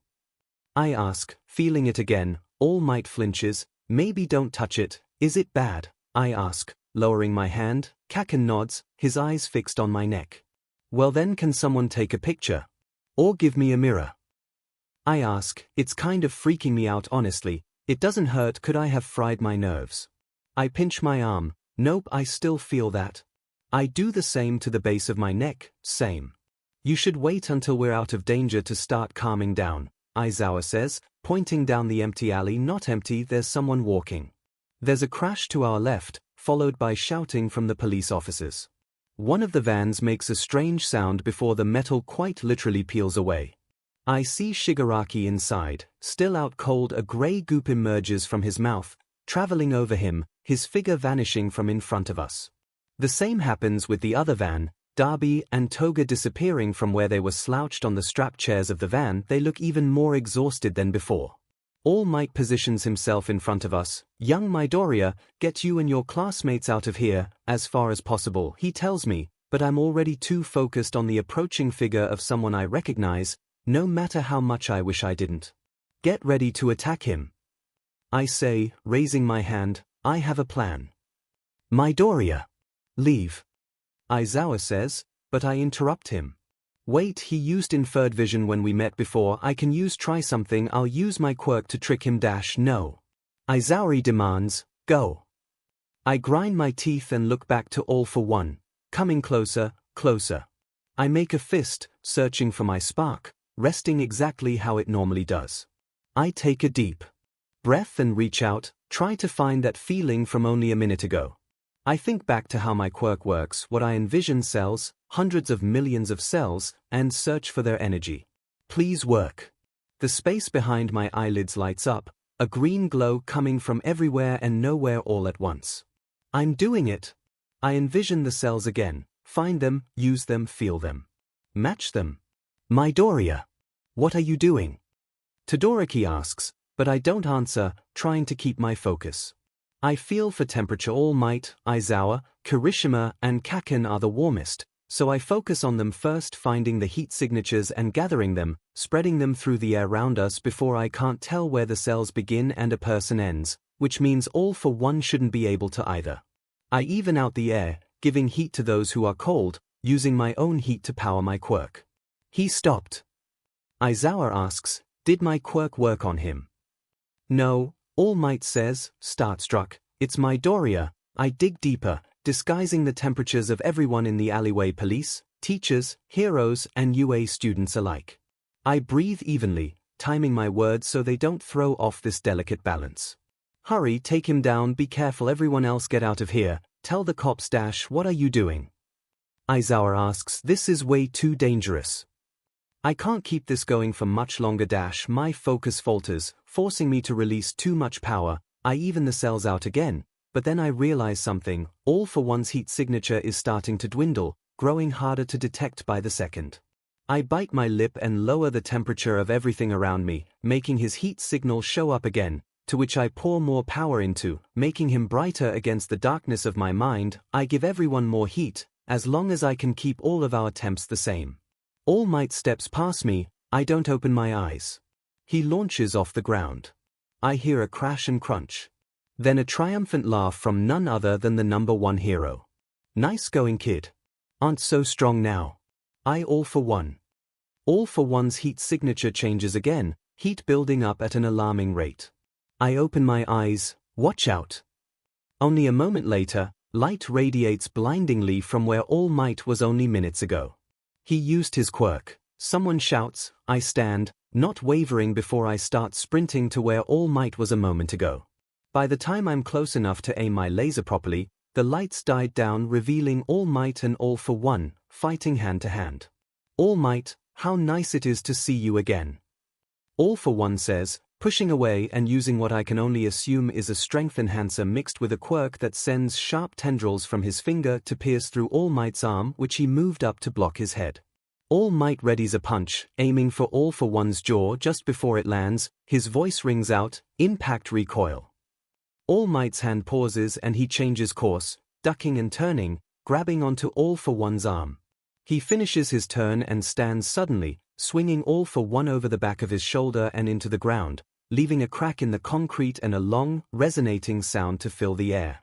No one moves. The police have moved on from the confusion of the villain's disappearance, now watching carefully as All Might stands over a black form on the ground. Now, I hear, is that really how we treat our friends? Still. No one moves.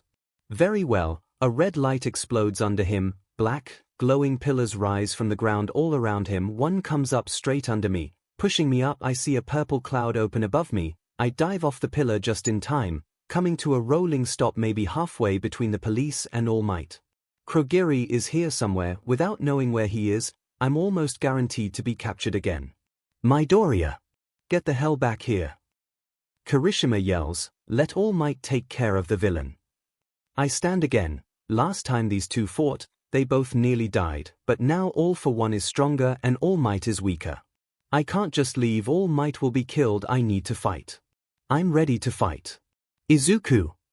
I pause, looking back to Kaken. We need to get you out of here. But his voice is different somehow, in this familiar way that makes me listen. Please.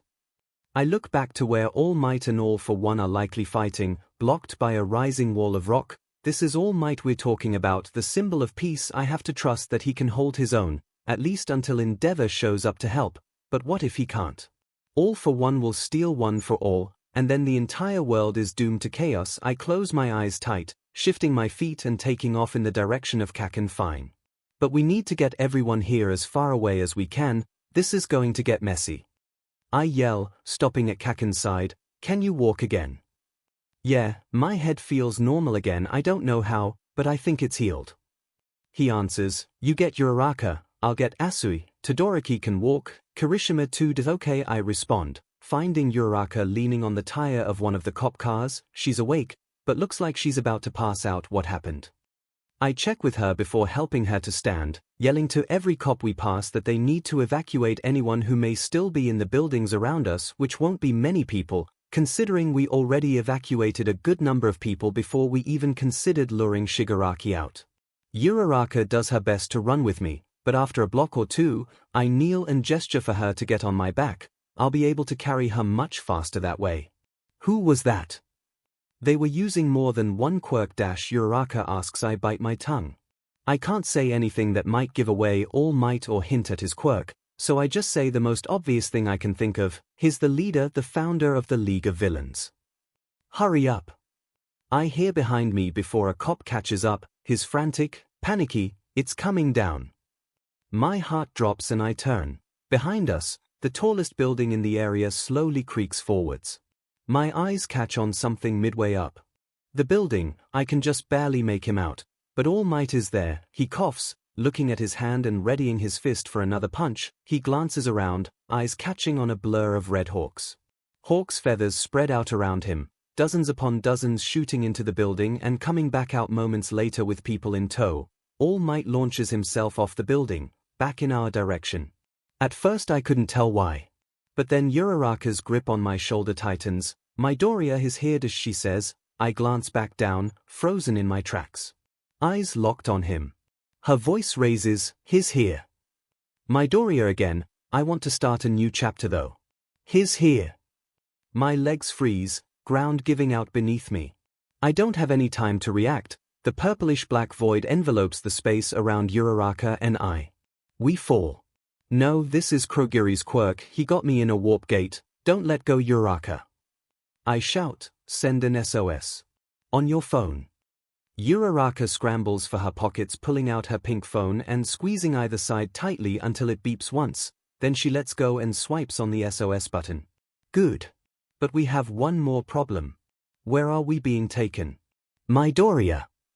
Uraraka says as we stop falling and begin to float around in nether space. What is that? She points to something floating to our right. It looks almost like a person, but slightly transparent. Their hair is a kind of bluish-white, and it almost looks like they're wearing a UA uniform. A person. I squint, trying to see the person better. After a moment, I just call out, hello. Who are you? They don't answer, they don't even react. It has to have been at least a minute. Where are we being taken? Is Kaken okay? They don't need him, Shigaraki said so himself, so All for One won't go after him, right? Where are we?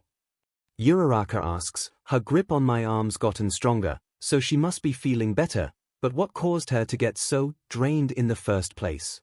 I think back, going over everything in my mind while I have the time to make sense of everything. Shigaraki activated the electrical chip, then there was a green light. I didn't see anyone unfamiliar when I looked up, but Shigaraki was staring at me like I was the one who did it. Aizawa asked what I did. Could it really have been me? We're inside of a warp gate, made by Kurogiri. Keep an eye out though, we could be dropped anywhere, any second. Are you okay to fight? Uraraka nods. Yeah, but are you feeling okay? I think you might have a fever or something. You're warmer than usual. I'm feeling fine. Great, actually. I tell her, scanning the area around us over and over. I guess I'm not cold at all. I wonder how. This is new, but it might have something to do with my quirk. Remember back in the school's lab? I think I was right. If I focus really hard, I think I can sense other people by their energy or heat or something. I think I can also manipulate it. That's how I was able to trick All for One, I mean, the League's leader. I take in a deep but shaky breath, trying to calm my thoughts. The heroes will win, they have the upper hand, all we have to do is wait. My nerves are really starting to get worked up. We've been in here for too long, something must be wrong. I pray that it's the heroes, that they are fighting with One for All and Kurogiri. I pray that we're winning. Something's off, Uraraka says. She moves from my back and into the space next to me, keeping her grip on my arm tight. It may be uncomfortable, but I'm going to have to deal with it until we're out of here, maybe even for a while after, but as long as we aren't separated by Shigaraki, we can protect each other. That's only if they win though, and their chances aren't high compared to All Might. She readies herself, as if preparing to fight, and I can't help but do the same. There's a sinking feeling in my gut that's getting stronger bit by bit since we dropped in here. There has to be something we can do to get out of here, she tells me, and I nod, almost forgetting I can actually answer her. There's always a way. The feeling gets stronger for a moment before I feel the air around us warps into a room. A room that I recognize all too well. No, this isn't right, it's not. I freeze entirely, voice getting small. Please. I can't be back here, not after everything I did to escape. It's a dream. this has to just be a really bad dream. 𝐿𝐭𝐚𝐲 was never captured, we never set up the raid. If that means I still don't have a voice, then so be it, but I can't be back here. My breathing gets shallow and rapid, my heart speeding up. SHT, this is a dream. It has to be. I can't be back here. Not again. Midoriya, calm down, where are we? My eyes dart to the bed from where we're sitting. I can't see the top, but I know exactly what's on top. My wrists, they burn, and my chest, I couldn't move, I couldn't think, I can't breathe. Midoriya. Please, I don't know what's wrong, but you need to calm down. The door. I stand on shaky legs, turning and taking several quick steps to the door, hand gripping the knob and twisting, pushing outwards. It doesn't budge. No, my legs go weak, but I don't let go of the door knob, using it to keep myself from falling completely. Deku. I'll use my quirk. My spark is gone. Missing. I lift my hand from the door knob, pointing my palm to the door and attempting to use something that isn't within me. Nothing. We're completely trapped. We've been captured by the League. No! I shout, heart racing. I look back, despair flooding my mind. I'm so sorry, Uraka. I start, terror flashing through my mind. I remember back then, what Shigaraki said that day, the one I've done so much to try and forget. He was fully serious, and here we are now. What are you talking about? Where are we? She asks, standing and coming over by me. Can't you just use your quirk to blast open the door? I shake my head. It's gone. I can't. I falter, voice catching. This is where I was last April. We both take a few minutes, waiting for my breathing to even out and for logic to return. I guess. I have some things I should tell you. Oh. What do you think is going to happen to us? She asks, looking around the room, eyes landing on the pile of ash that was once rope on the corner of the bed, stains of brownish red scattered around it from the days of being stuck there, going through hell. Then on the corners of the room, blinking red lights tracking our every move. Her face pales and she looks back to me. Tell me what happened here. 1 year earlier we're back, Midoriya. Why is he so happy?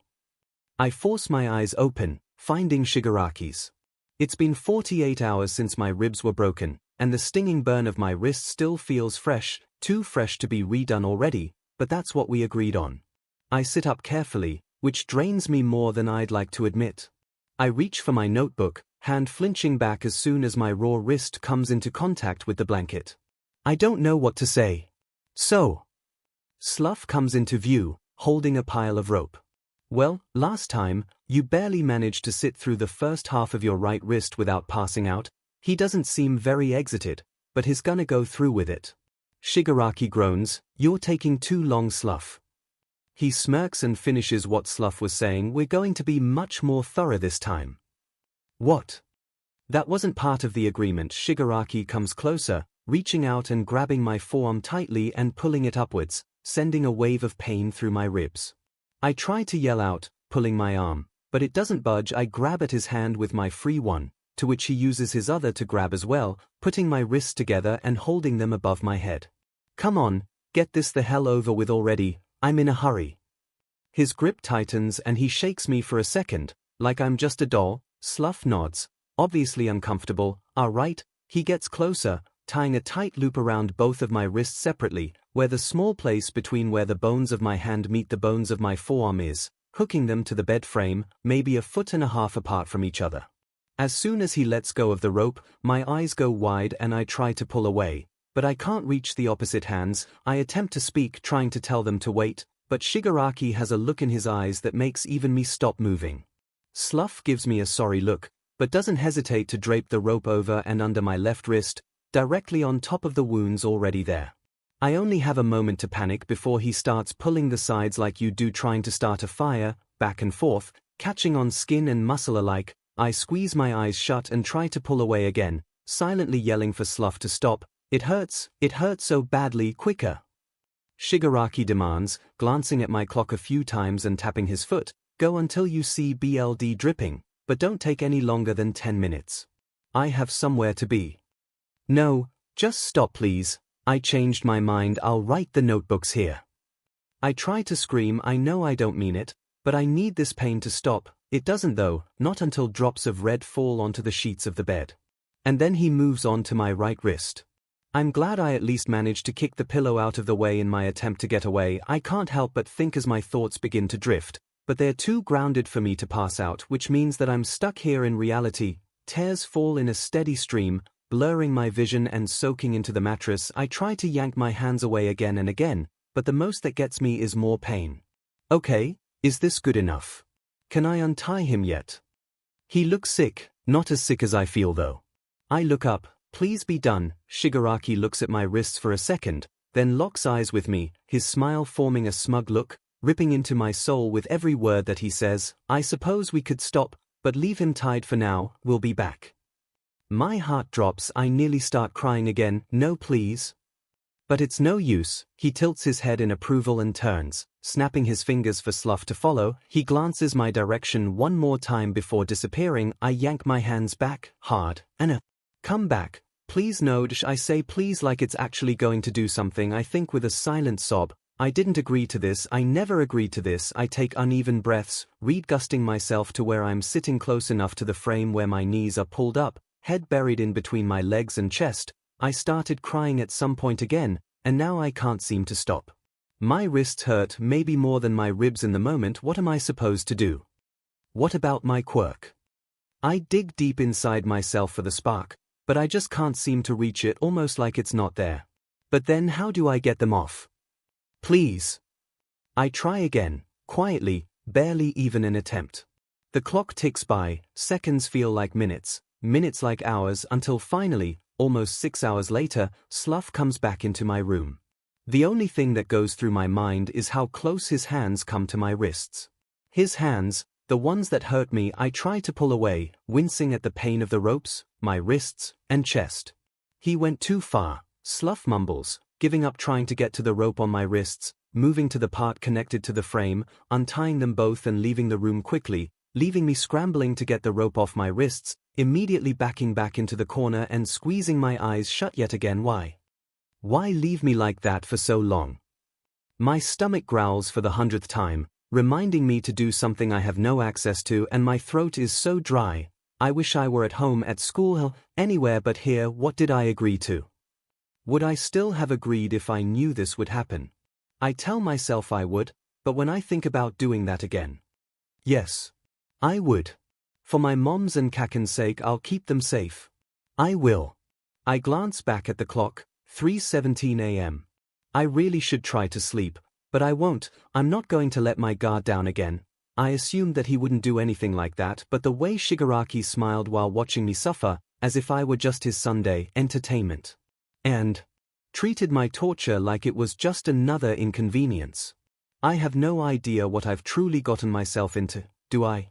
I lift my hand up, looking at my wrist, where the marks from my trying to get away are deeply overshadowed by those given to me by Slough, by Shigaraki.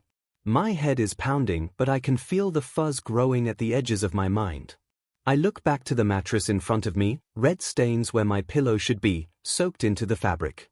My pillow is on the floor next to the bed, I know that much, but the question remains of whether or not I'll be able to reach down and get it now that all of the adrenaline has worn off. I can feel the space in my chest where a rib is definitely not where it's supposed to be. I eventually decide that I'm not moving, but I can still sleep. I rest my head on my knees again. Something tells me I'll wake up if anyone comes in. I pause, something's off, but what? I tell myself I'm imagining it for the sake of sleep, but still, I look up just to be finally noticed. Shigaraki. It's him. In here. With me. Since when? He's leaning on the wall next to the desk, arms crossed and expression unreadable. Just in case you've decided to change your mind, he starts, straightening his stance from where he was before he steps forwards. I freeze. Just remember this, another step. I brace myself for anything, but all that comes are words. I'll kill them. I'll kill them all, family, friends, maybe even the people who you only know, if you do anything to betray me. Izuku Midoriya. Present. What happened here? Do I really need to explain everything right now? It's better than after the League comes to talk to us, if talk is really the path they're aiming for. I steady myself and bite the inside of my lip. The League. I sigh, give me a second to clear my head. My eyes catch on the green blanket crumpled at the end of the bed. I can't think. Not here. I walk back over to the bed, lifting the edge of the blanket and pulling it above the BLD stains, the ashes, even the frame itself, which the shine from the metal is faded on in 2 specific spots. Shigaraki didn't exactly look like he was in the right state to do so much as breath before, so it should be a while before he makes his way to this room. What part? I finally settled on, if I can avoid details, I will. Uraraka glances back to the sheet. This room. The League. That's him. I run my finger over my scars subconsciously, or I guess I sit on the edge of the bed, keeping my distance from the stains. This room is where I stayed, but it never had a lock before, though I guess back then it didn't really need one. But the League itself? I don't know. Shigaraki seems to be a kind of second in command, but he doesn't control very much outside of this facility. Speaking of, I have no idea where we really are. Uraraka glances back to the cameras again before coming over and sitting next to me. Is there any other way out? I shake my head. How about anywhere to hide? Hide? Does she not see what we're working with here? Only a moment later, I feel the edge of something on the side of my hand. Oh, anywhere to hide her phone. I slide the phone into my sleeve. It's still vibrating quietly. The SOS must still be going off. That's good, not that I know of, but depending on how long we're going to be here, we might run out of time. It's a little bit of a beat around the bush, but I hope she gets what I'm asking. I mean, she thinks for a second, trying to find a cover. What she comes up with makes me want to facepalm. What did you get on the math test? I got 70%. So if I can assume that we're talking about battery, her phone should keep going off for at least while if it's at 70%, and I can only pray that it's on Do Not Disturb. I readjust. I got a 93%. I answer, trying to keep this conversation appearing as casual as I can. Uraraka looks at me, shocked. A 93. How? I can't tell if it's genuine. I shrug. It was just quadratics. You remembered all of that? Opposite of b plus or minus the square root of b squared, minus 4ac/2. I ask, this isn't code, right? She's genuinely asking. Why? What do you mean why? Teach me how. She shouts, seriously, I only got 58%. But you said 70 dash, I say, really starting to get confused. Is she trying to send me code? I lied. Now teach me how to solve the DMN equation. She shouts, here. I question, pointing down, you want to take our time as hostages learning how to solve the quadratic formula. Her cheeks turn slightly pink and she looks away, avoiding eye contact. Yes. I blink a few times and stand, walking over to the desk. In the top drawer is still the notebook that I used before, along with the pen. Okay. I sit back down and open to the first page. My eyes catch on middle school Ms. messy handwriting and I slam the notebook closed again, not feeling up to reliving the past. Is something wrong? Uraraka asks. I shake my head and flip the notebook over, opening it from the back page for blank paper. Nope, I start, trying to blow off the question instead. I think for a moment to take my mind off. I'd like for us to clear up some stuff. I make up a quick equation and hope that I won't need a calculator. She shakes her head. What part does what? She really does want me to teach her, doesn't she? Well, this one is A, this is B, and these two are added together to make C. I knew about A and B, but why add those ones? I thought this one was supposed to be there. She says, pointing to 2 numbers. Well, 315x squared plus 4 times plus 5, so you want to get the 3 to the other side to make the equation equal to 0. I explain, deciding to roll with it as long as it keeps my mind off of the fact that we're at the League. So 15x squared plus 4 times plus 2. Yeah, and the A, B and C are lined up like this, they just follow right to left with the standard quadratic equation. Then you just put it into the equation. I demonstrate, explaining what to do along the way. So the answer is minus 4 plus 10, 2i all over 30. I nod. Yeah, that's all they want from us for now anyways, but I think we're learning how to go more in depth in the next unit. Oh! I totally forgot that I existed, Uraraka says with a stiff laugh. I think I get it now. Can you write out another one for me to try? I nod and write out another equation. She takes a minute to think before filling out the equation and solving the inside part of the square root, coming out with 4, completing it on her own. I got that wrong, didn't I? Actually, you did it perfectly. I tell her, shutting the notebook and setting it behind me. I realize that the camera's light went stale, which means we're being watched, and it's been 20 minutes since we dropped in here, so we might be expecting a League member soon, which means I should warn Uraraka about this situation and the real danger she's in. Hey, so I should tell you about something Shigaraki told me a while ago. I start. He threatened the lives of those close to me if I ever betrayed him, and I kind of did that. I'm worried he might try to pull something. Oh come on, you saw him earlier, it's not like he'll be able to do anything now anyways. Uraraka says, glancing around at the still stale lights. They've got cameras on us, so they'll take as long as they need as long as they know we're still stuck here, and I'm not too worried about Shigaraki. I let out a scattered breath. You should be, he doesn't have to do anything by himself. He has Slough and… I reach up and run my finger over my neck again, following the ridges which have gotten smaller than before. Hey, so what does my neck look like? I didn't get to see it. She makes a hissing sound through her teeth. Yeah, sure. It looks like the leaves of a fern, or maybe a lightning strike. Oh, I guess that would make sense since it was an electrical current that caused it. Uraraka tilts her head to the side. Electrical current. Oh. I forgot that you weren't there. Yeah, the device in my neck wasn't a bomb like he told Hawks, it was an electrical chip. I poke at the area where the first pinprick happened. That was the worst pain I've ever felt. Then it stopped. I wonder if I broke it somehow. I fried the remote thing for sure. I'd certainly hope so, but what if it still works? I shrug. Then I'll just have to figure out what I did to stop it like before. I search for my spark again, trying to pour all the energy I have into where I believe it would be. But it's empty, blank. It's so weird. I've only had my quirk for a year, and now I might have already lost it again. You've got to tell me what you mean by that. You say it like it's gone forever, but this is probably just an area spell, temporary, like Mr. Aizawa's. This is, but All for One can steal quirks and give them to people. I explain, I'm so sorry, but I think he'll take yours too, just for the hell of it. If we're here, that means one of two things. 1, the League lost the fight. Sending us here was some kind of a desperate last-ditch attempt at leverage. Or 2, that the League won. Whether All Might was captured or not is the difference. If he wasn't, then they'll keep us alive for leverage. If he was, then I can't guarantee you won't be killed. Uraraka gives me a nervous laugh. And you? I almost don't want to say anything, but it's inevitable now. I look back to the corner of the bed. I'm nothing more than a pet to Shigaraki, and he's made it clear he doesn't want me running off again. Best case scenario, I'll be stuck in this room for the rest of my life, or at least until Shigaraki gets bored of me, that is.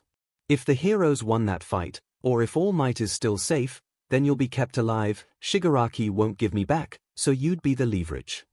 The only way I'm ever getting out of here is if All Might and the rest of the heroes are able to defeat All for One.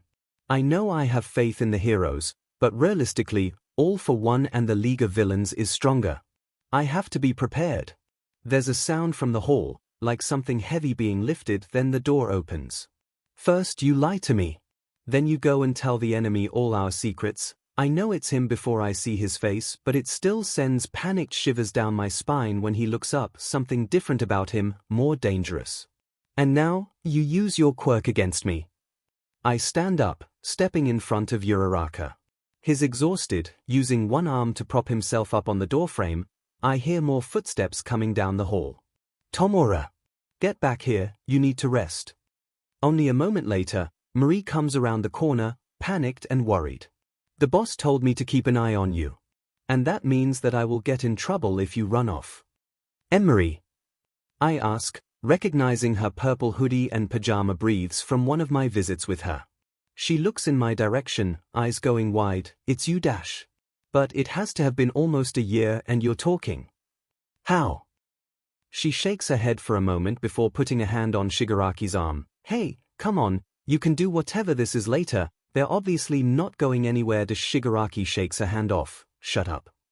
He reaches up and scratches his neck. I was just making sure my little friend wasn't planning anything. Well, I'm not.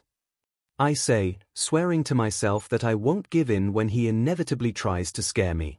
I'm stronger than I was before. How long are you planning on keeping us here? He smiles. In the girl's case, whenever the idiots you call heroes decide to hand over all might, but you dash his smile turns into something maniacal as he continues, I'd get used to this room if I were you. You know the heroes won't help you unless we're both out of danger, right?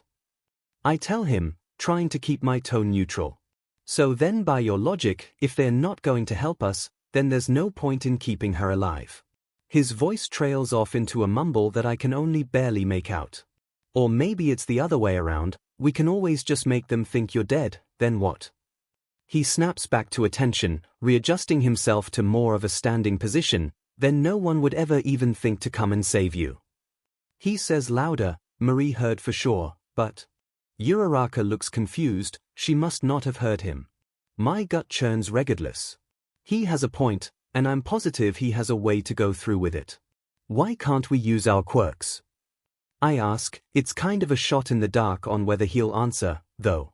You tell me, I can tell you already figured it out, but we can't have you going and draining the league again, at least until my MSTR can take your stupid quirk. And then you can't fry my toys again. He looks down slightly. What did it feel like? Were your nerves on fire? Or was it like getting struck by lightning? Tell me, did you think you were dying? What are you getting at? He laughs. You may have broken any of my remotes, but I have more, and if you broke the chip itself, I've got more of those too, if you really decide you don't want to listen, that is. I hear Uraraka stir behind me, and Marie pauses. Hey now, you know I'm the one who has to implant those, right? I look at Marie. If there's any way to remove it safely once we're free, she'll know. Is there some kind of a 𝐒𝐻 on the chip? Her eyes go wide for a moment, but you dash she starts. Those marks, she looks back to Shigaraki again. Were you actually trying to kill him? Didn't I tell you not to use the full setting on someone as small as him? Trying to kill me. But what if I'd actually died? He's already proven he's still just as obsessed with me as he's always been. Did I really manage to PSS him off enough earlier that he'd actually try to kill me? Of course not, that was only the third setting, he's just weak is all. Shigaraki says, if I were trying to kill him, I'd have gone right to 5. That wasn't the strongest. I repeat quietly, hand drifting up to my neck, it could have been worse. Shigaraki laughs again, reaching into his pocket and pulling out an identical 𝐶𝐻 to earlier. Now that we're closer, I can see a dial on the side. He uses his thumb to turn it, going from 1 to 4. Why? Are you looking to find out if it still works? I clench my jaw and stiffen. That was the worst pain I'd ever felt, and it could have been worse. Not to mention that Shigaraki has full control over the source of that pain. I shake my head firmly. Making him smirk, that's what I thought. Izuku Midoriya. He turns and walks off, yelling something at Marie and tossing her something small and metal, a key. It took me a minute to realize it, but Marie never gave me an answer about the 𝐾𝐻. She starts swinging the door shut, but her eyes catch mine and she pauses. Wait, I start. My question. She doesn't look up, but I notice her head subtly nod just before the door closes fully, the sound of something sliding for a moment before her steps fade off. I turn to face Uraraka. Well, that was terrifying, she says, breaking the silence. That's who you've been dealing with this whole time. I try to relax a little. Yeah, but I think I sessed him off. He wouldn't have set the chip off if I hadn't, and now we know that I'm apparently rigged with a 𝐾𝐻. My head feels light, airy. I pinch my arm to ground myself again. And the lock on the door sounded less like a lock and more like one of those barricade things, you know, like the ones in those medieval movies. I'm not sure how we fix that. You're deflecting from the important bit, Uraraka says. I scoff, trying not to sound too scared. I know. I'd rather stay than leave you here with them. That means thinking long term. What do we do about the 𝐾𝐻? I run my finger over my neck again. We can stop calling it that. And really, there's nothing we can do without Marie. She's the one who put it in, so only she'll know how to take it out safely. Well then I guess we're going to have to talk to Marie. Uraraka starts, looking around. I try to follow her train of thought, but it seems to be going in circles. We're not able to leave the room, so how does she plan on talking to her? What are you getting at? She's a doctor, right? So if one of us is hurt, she'll be the one to help, right? She can't be suggesting. Absolutely not, there's no guarantee we'd even leave the room dash, but there's still a chance dash, not if they know what we're planning. It's not worth it, trust me. I tell her, I'm not going to let her be hurt. If one of us has a higher chance of seeing Marie, it'd be me. But I know how bad they'd let it get before taking the risk of accommodating us. They'd probably do nothing until it's a matter of life or death, and I won't let either of us get anywhere near that point. You don't know that dash, I do. I demand, sitting back on the bed for a second before memories resurface, making me stand again, feeling nauseous. I do know, because I was at that point, and the most they did about was drag me, which helps I guess until you wake up again and it's worse than it was before dash. I let out a shaky breath, trying to clear my mind. Uraraka bites the inside of her lip, so are you going to tell me what happened here or not? But dash, I look back up, I already did. Nope, that wasn't an explanation, it was a deflection. She says, you really like that word, don't you? I try, but she said the word deflection like 3 times since yesterday. Is there something you really need to know? Uraraka shrugs. I dunno, I just think you should tell me what happened, like, the whole story. Everything. But does she really want to know everything? Like, no filter. I don't think that's something we're really ready for yet. I mean, what does she? Hey. I didn't say anything though. Everything, no filter. But I didn't wait, did I say that out loud? Did I? I need to be more careful. I already knew I tended to talk, or at least try, to speak my thoughts instead of just thinking them. I seriously need to start keeping my thoughts in my head. You did, and I get that you don't want to talk about it, but it was pretty obvious you never went over the full story with the pros. They seemed pretty surprised before. And if things go down like you said they might, I can tell them the full story for you. You could even just write it down if you don't want to talk, but it's like I said before, you need to talk about it to someone. She's just baiting me into telling her the truth, I know that, but still, I want to tell her, if only for the sake of someone other than Kaken and Hawks knowing truly everything, then so be it. I'm tempted. I was on my way home from school. This was before, or I suppose in between when Kaken and I became friends. What's that mean? Uraraka asks. Well, we were really close when we were young, and then around kindergarten, I was told I'd never develop a quirk. We were kids, so of course that made me a prime target for bullying. Unfortunately, Kaken fell down that rabbit hole. Uraraka stops me. You're saying that Bakugo bullied you? The protective explosion-prone blonde guy that would sooner kill someone than let you be hurt bullied you? I try to keep a straight face. Yeah, but that's another story. I readjust, deciding to sit on the desk chair. Anyways, I had my notebook on me, one of the first ones I made, but I wasn't really in the greatest mood, so I was trying to cheer myself up a little by pretending to be All Might. I smile. I was passing under a tunnel, telling myself to laugh like All Might would. My mind travels back to before, when everything I did was based on what I thought All Might would, when all I ever wanted was to be just like him. That day, it was the day all of that ended. Then, Slough showed up. My smile fades away. I still remember the feeling of his sludge prying into my throat. I explain what happened under the bridge and catch Uraraka's look of disgust. So he had no problem killing you, she asks, concerned. That's right, but that part isn't really relevant anymore. Uraraka's expression changes, but I can't really read it. The whole reason he possessed me was so he'd be able to get past All Might and to the League without being caught. Maybe a minute or two after he possessed me, All Might turned up. He asked if I'd seen Slough, and Slough, with my voice, said no. All Might believed him and left. Slough brought us to the League. We ran into Kaken on the way too. Him being him, he picked a fight without knowing it wasn't me. I'm pretty sure he figured out it wasn't me pretty quick, though. That's also when Slough found my quirk. I tell her about my notebooks and how the villains took an interest in them. I tell her how my quirk awakened and that at first, it felt like I was going to die the moment Shigaraki lost interest. Uraraka listens intently, asking questions about the details that I either can't remember or don't want to. Shigaraki didn't seem like such a threat yet. In fact, I think he was actually trying to win over my trust. When did he give up on that plan? Day 4. Or was it 5? I forget a lot of what happened, but he gave me food until I agreed to the deal he proposed. Oh, yeah, the deal. The deal was that I'd send them back all of my notebooks and get into UA in order to give them info on the teachers and security. In return, I wouldn't be going home in a body bag, and my friends and family would be safe from harm's way. I leaned back on the chair, but for me to get to leave, they said it was to make me look like more of a hostage and less of a spy, but really, if I had to take a guess, all of the things they did were just to scare me into keeping their secrets. What then? Uraraka asks. They sent an anonymous message to the police demanding money, but no one would tell me how much anyways. They set me up at the agreed spot the day before they gave the cops the location. That was my idea actually.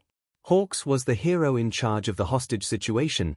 They showed up and the last I remember from that night was the ambulance. Then I woke up in the hospital. I was so relieved when I saw my mom, and then 𝐭𝐽 showed up. I think that was when he actually started warming up to me again. I let out a puff of air somewhere between a laugh and cry. You know, he started a list of reasons he was going to kill Shigaraki. The top thing was his face. She shakes her head, muttering of course, before looking back to me. How did he find out? I think back, it was the first meeting after I got out. One of his friends had texted him, saying that the police knew where the league was. I panicked a little and no actually, I panicked a lot, but I showed him my notes on the league to get him to understand that we had to warn them, and 𝐭𝐽 ended up coming to the meeting with me. After that, he was officially a league member, according to Shigaraki anyways. After that, I guess he just became a part of the situation. You knew about the chip, and at the meeting Hawks mentioned having talked with Shigaraki about it, so what was that about? I'm not going to lie, I wish I'd never overheard them. But Hawks asked something about why 𝐭𝐽 and I were there, and Shigaraki's first response was because if we didn't show and betrayed him, he'd kill 𝐭𝐽 and take me back here as revenge. Hawks asked how he knew I'd go back without a fight and he answered by declaring that he had his ways to keep me compliant. Hawks asked what it was. Shigaraki said insurance. Oh, that is absolutely horrifying. Well, I sigh, nothing I can do about it now. Could you maybe pretend we never had this conversation? I mean, you certainly can, but I'm not just going to forget about this.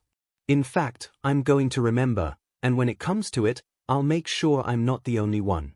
She says, there's something in her tone that tells me she understands the real stakes of this plan, the fact that All Might was either beaten to retreat, or that All for One tricked him. The chances that this was all a coincidence are so very low. All for One knew who I was, and has known about me since maybe even before Shigaraki decided to keep me a secret from him. This isn't a coin toss, these things were never random, this is more of a book, the ending written in permanent ink, our futures decided. We're nothing more than game pieces on this board known as life working towards the inevitable victory or defeat of our team. I might just be a game piece, but single pawn can be the most strategic piece on the board if played right, and I know for a fact that I'll make a plan so I'm not just another piece of the board. Midoriya, I think. It's all I can really do besides lay on my back and stare at the ceiling. What can we do? How long until someone comes for us, good or bad? Uraraka's been on edge since we got here, as have I, anxiety growing by the minute. For someone who's never been in a situation like this one, Uraraka's acting like a pro. Her phone is still vibrating, but I'm not sure for how long that will last. After Shigaraki left, Uraraka and I went through the entire room, moving the desk and bed, checking the walls for any weak spots we can take advantage of, but even tapping on the wall I can tell it's not hollow, but solid. It wouldn't surprise me if it were reinforced bricks, maybe even steel, or we're underground. There is a vent near the ceiling however, but when we made an attempt to look through it by standing on top of the desk, it was too dark to get a good look. I've gone over countless scenarios in my head, and so far, there's a few that might actually help us to get out of here. To start, we'll need to find a way to at least make sure the electrical chip is deactivated or even better, remove it entirely. For that, we'll need Marie. The ideal situation would be getting a chance to talk to her alone, without any chances of Shigaraki being able to hear us or pressure Marie for details afterwards. For this, we'd need to speak to her in secret. I do have a few different ideas for this, but they all rely heavily on either our quirks or the fact that we can get out of this room without them. That brings me to the fact of our quirks. In order to use them, we need to find out how they are being blocked in the first place. My first theory is that somehow 𝐒𝐿 did something to us while we were in his warp gate. Maybe he had some kind of drag or something floating around in there. If so, it has to wear off eventually, so it's just a matter of waiting. My second theory is that there's something in this room that's affecting our powers. I remember back in April there were a few times where I couldn't use my quirk, mainly in times where I'd expect Shigaraki wouldn't want me to be able to. I'm leaning towards this fact, both because it makes more sense and because I might know how. If the paper glyphs that we've been using to travel to and from the League's main hideout are able to implement which person goes where, then there's a possibility that they can implement other rules, just like they did when Slough put one up to change the temperature of the bar during one of the meetings. If there is a glyph in here somewhere, then we would have found it though, unless of course it was hidden in the air vent. I look up to the vent again. It would explain how I was able to use it again even when no one put anything in or took anything out of the room, especially if the League has a remote or something to open or close the vent, like adding the area to the room and expanding the area where it can be applicable. If we can somehow block the vent off from the rest of the room, then we should be able to use our quirks again. But how would we do this without being caught? The vent has an outwards draft, so if I was able to get a piece of paper or something behind the vent to block it off, then that might work. It's just a matter of doing it when Shigaraki won't be able to notice, maybe at night. Though, I'm relatively sure the cameras have night vision, maybe even infrared. If it was infrared, then I'd be able to solve that problem easily, but I'd need my quirk to do so. We could try to play it off as more observation maybe. Have you come up with anything yet? Uraraka asks in a whisper, too quiet for the camera to pick up, but just barely loud enough for me to catch. I shrug. Not really, just a few things that may or may not work. I say, matching her tone. I take the paper and write the things down carefully. As long as Shigaraki can't see it, we'll be fine as I've decided. She sighs. None of these will work without our key. Oh, maybe this one. Is it the one about the paper and vent? Yeah, I have a few things too, but none of mine are as good as yours. She writes for a moment and hands it back. Block cameras, ram into the door, followed by some more small notes. Blocking the cameras is smart, but as soon as Shigaraki notices, he'll just send someone in to uncover them. And ramming into the door is a no-go. It'd cause too much noise to get out quietly, which is the ultimate goal. I'm going to think about it for a little while longer. I've got an idea. I answer, noticing her take the notebook again, flipping the page back again and writing something more after nodding and mumbling me too. If covering the vent works, and we get our quirks back, then I might actually be able to do something about the cameras. I'm glad I did my research on ATP before the rescue, because at least now I know what it does and where it's found in everyday activities. One of the last things I read was about how ATP is a cell's potential energy and its main energy source at the same time, allowing it to be stored and used simultaneously by not only living things, but anything else that uses that form of energy, including electronics in some cases. Luckily for me, the standardized wiring was changed to the current energy system about a decade ago, so chances are high that I'll be able to manipulate it. If I can manage, I could probably find a way to fry the cameras, or even better, fry one of the wires that powers them, specifically in a place where it takes them a while to find. If we pretend we don't know, they might just not say anything and try to fix it silently. They'll likely set guards if we do this, but if we do it right, then we can wait a while until they let their guards down. By then, if we don't already have a plan, then we'll be able to work one out much clearer. But if this plan stands, then at that time, Uraraka will be the one to go out and find Marie. I still remember the way to her office, so it shouldn't be too hard to give her a guide to get to. I wonder if I'd be able to charge Uraraka's phone. I'd have to be careful not to fry it though. It might not be worth the risk. We'd definitely be committing to the long game, but once we know the cameras don't work, we can try to contact someone on Uraraka's phone, which is currently hidden inside the mattress. I slipped it into the zipper of the fabric when I flipped it earlier. I figured that Uraraka wasn't too comfortable sitting on the bed with, But where would we even go? I know my way around this part of the building, but it looks like an old warehouse, and we have no idea what else is hiding within these walls. Uraraka sighs next to me. We should probably ask for a cot or something, and more blankets. I have a feeling it might take a few days for the heroes to come up with a plan. I nod. Yeah, would you want the cot? I figure that she might prefer something a little bit cleaner than the bed, so I'd best offer up the cot now. Yeah, Probably, she starts, waiting a few beats. So, what should we do while we wait? Prepare, make things easier for the heroes when they come. Did you figure out the plan you mentioned? I shrug, taking the notebook and writing out what I have so far. This is all I've got, but things will be easier to work through once we know exactly what we're dealing with, but we'll definitely want to go for it soon. We have no idea when All for One will decide to steal our quirks. Good point. I can measure out a piece of paper for the vent if you want to start figuring out how we'll get it in without the League noticing.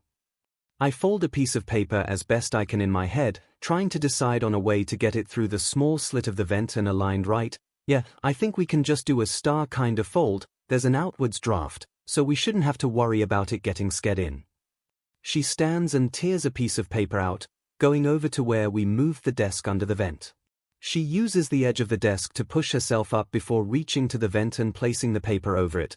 The moment that the edge touches, I feel a small bit of warmth erupt inside of my soul. My spark 𝐒𝐿𝐴𝐽𝐼, I whisper excitedly, this could actually work. I know, don't react, she whispers, looking back to me with a fake expression and shaking her head, talking loud enough for the cameras to pick up. It didn't work, what now? I mock disappointment. We wait, I guess, then quieter, did you get the size? Yeah, she answers to both of what I said, answering both my real question and cover up. Maybe we try putting it on the inside.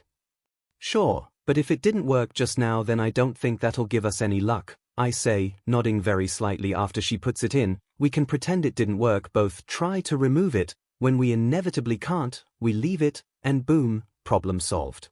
She brings the paper back over, where there are little indents from where she ran her finger over the edge of the vent. I fold the edges over and over until they practically fall off, then I tear them carefully to size, folding it in such a way that it'll act like a fishing hook, taking one of the scraps and twisting it together with another, connecting it carefully to the inside of the fold.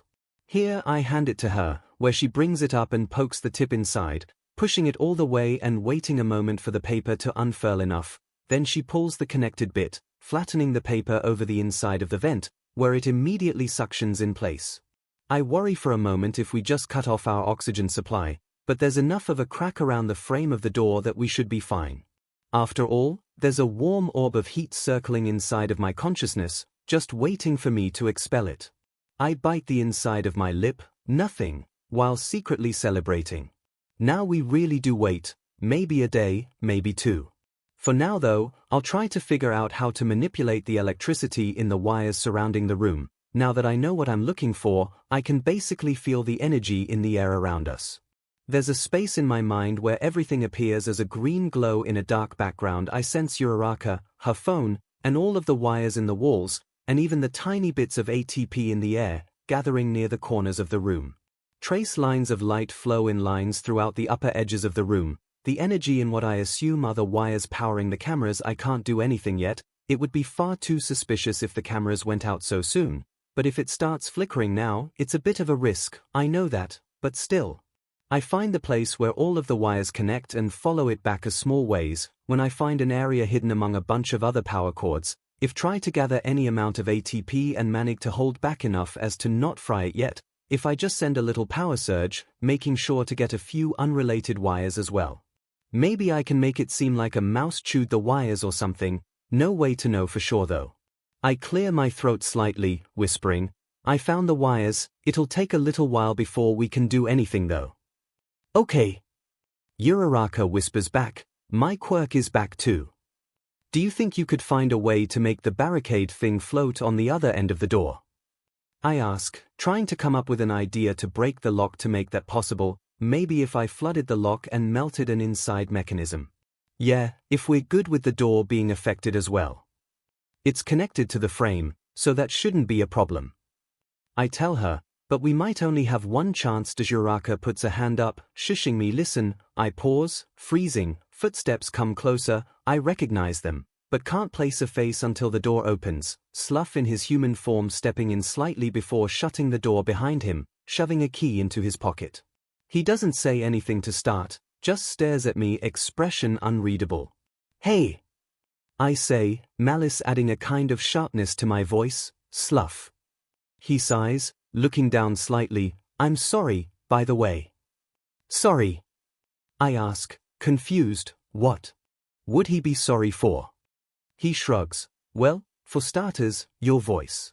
Hurting someone you don't know is different from hurting someone you do know. I guess I used that to my advantage when we first met. I figured you wouldn't live long enough for me to regret it anyways, and then you didn't die. Is there a point to this?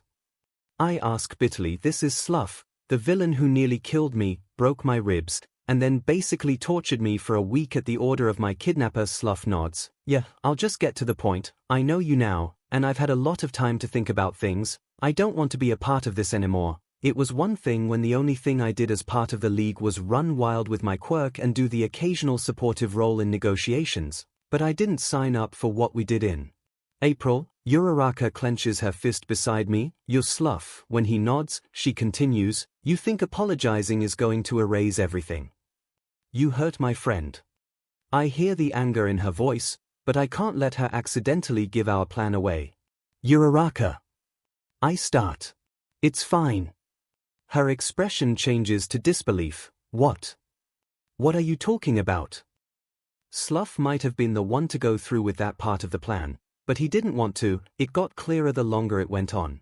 I said it's fine, I get it. He shakes his head. No, you don't. I'm not joking. I want out. And I'll bring you with me if you can do a few things and wait a while.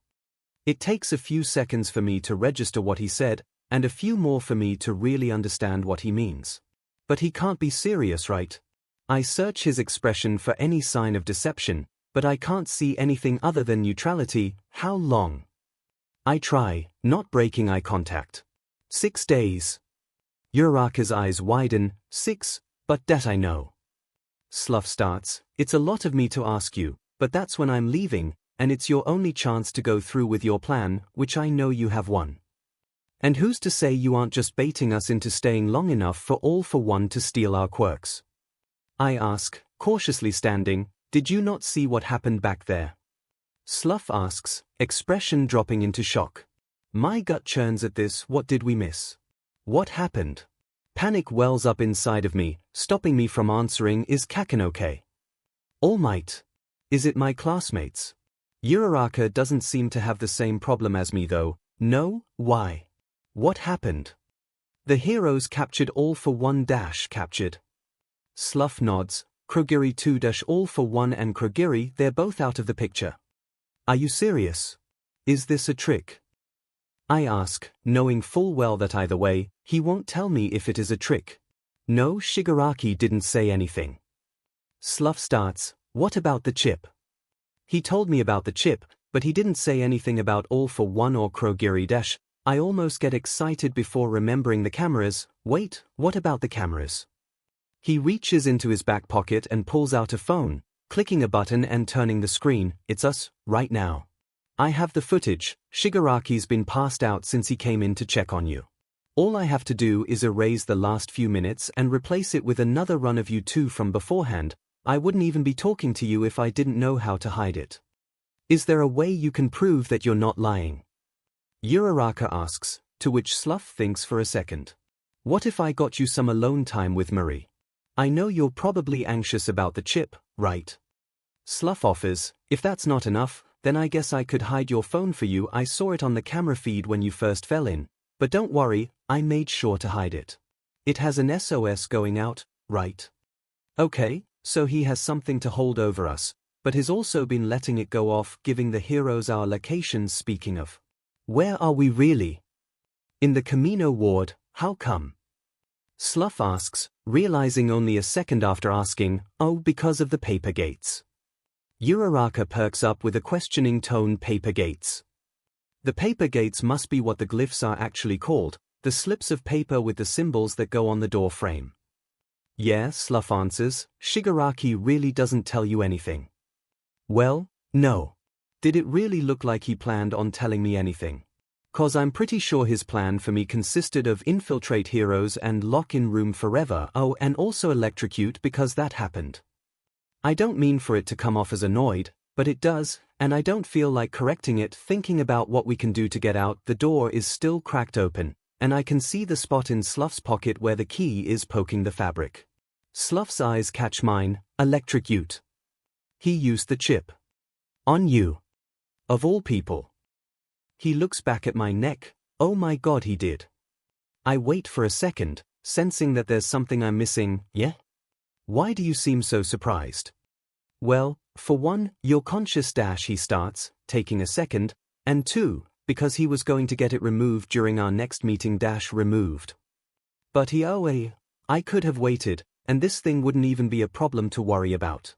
I think back, at the beginning of the meeting, when he asked me those questions, he was testing me to see if he could trust us, to see if he could still count on us to fulfill the league's goals, and the part that really makes me think is that if he'd removed it we might not have tried to leave.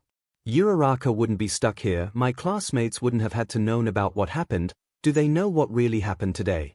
Did Hawks tell them? Or Kaken? Do they know about the reality of everything that went on while Kaken and I pretended to be normal students? The things I never said. I think I might have messed up a little then. Slough is still staring at the spot on my neck where I can still feel little ridges, though they're starting to go down as far as I can tell. How are you awake and moving around right now? I'd assume that he must not have used the lowest setting. People don't get those marks on the first setting dash he pauses. Did he say which he used? Which setting? I ask, remembering the dial on the side of the remote, the invisible echo of white-hot pain. He said it was the third. 3. Slough repeats, a look of astonishment raising worry in my gut. What did you do dash? What did I do? He wasn't going to use it until I said, oh my god, it's because I said I was going to kill myself dash. Slough's eyes go wide, panic in his voice. What? I pause, putting my hands up. No, it was a trick. I'd never actually do anything like that, I promise. Uraraka grabs my arm in a panic. You said what? I reflexively flinch away, which Slough notices. No, I kinda deserve this. That was not part of the plan, she shouts. Oh my god, Bakugo must have been terrified dash. I'm sorry, but it was the best way I could think of to get him to leave Kaken alone.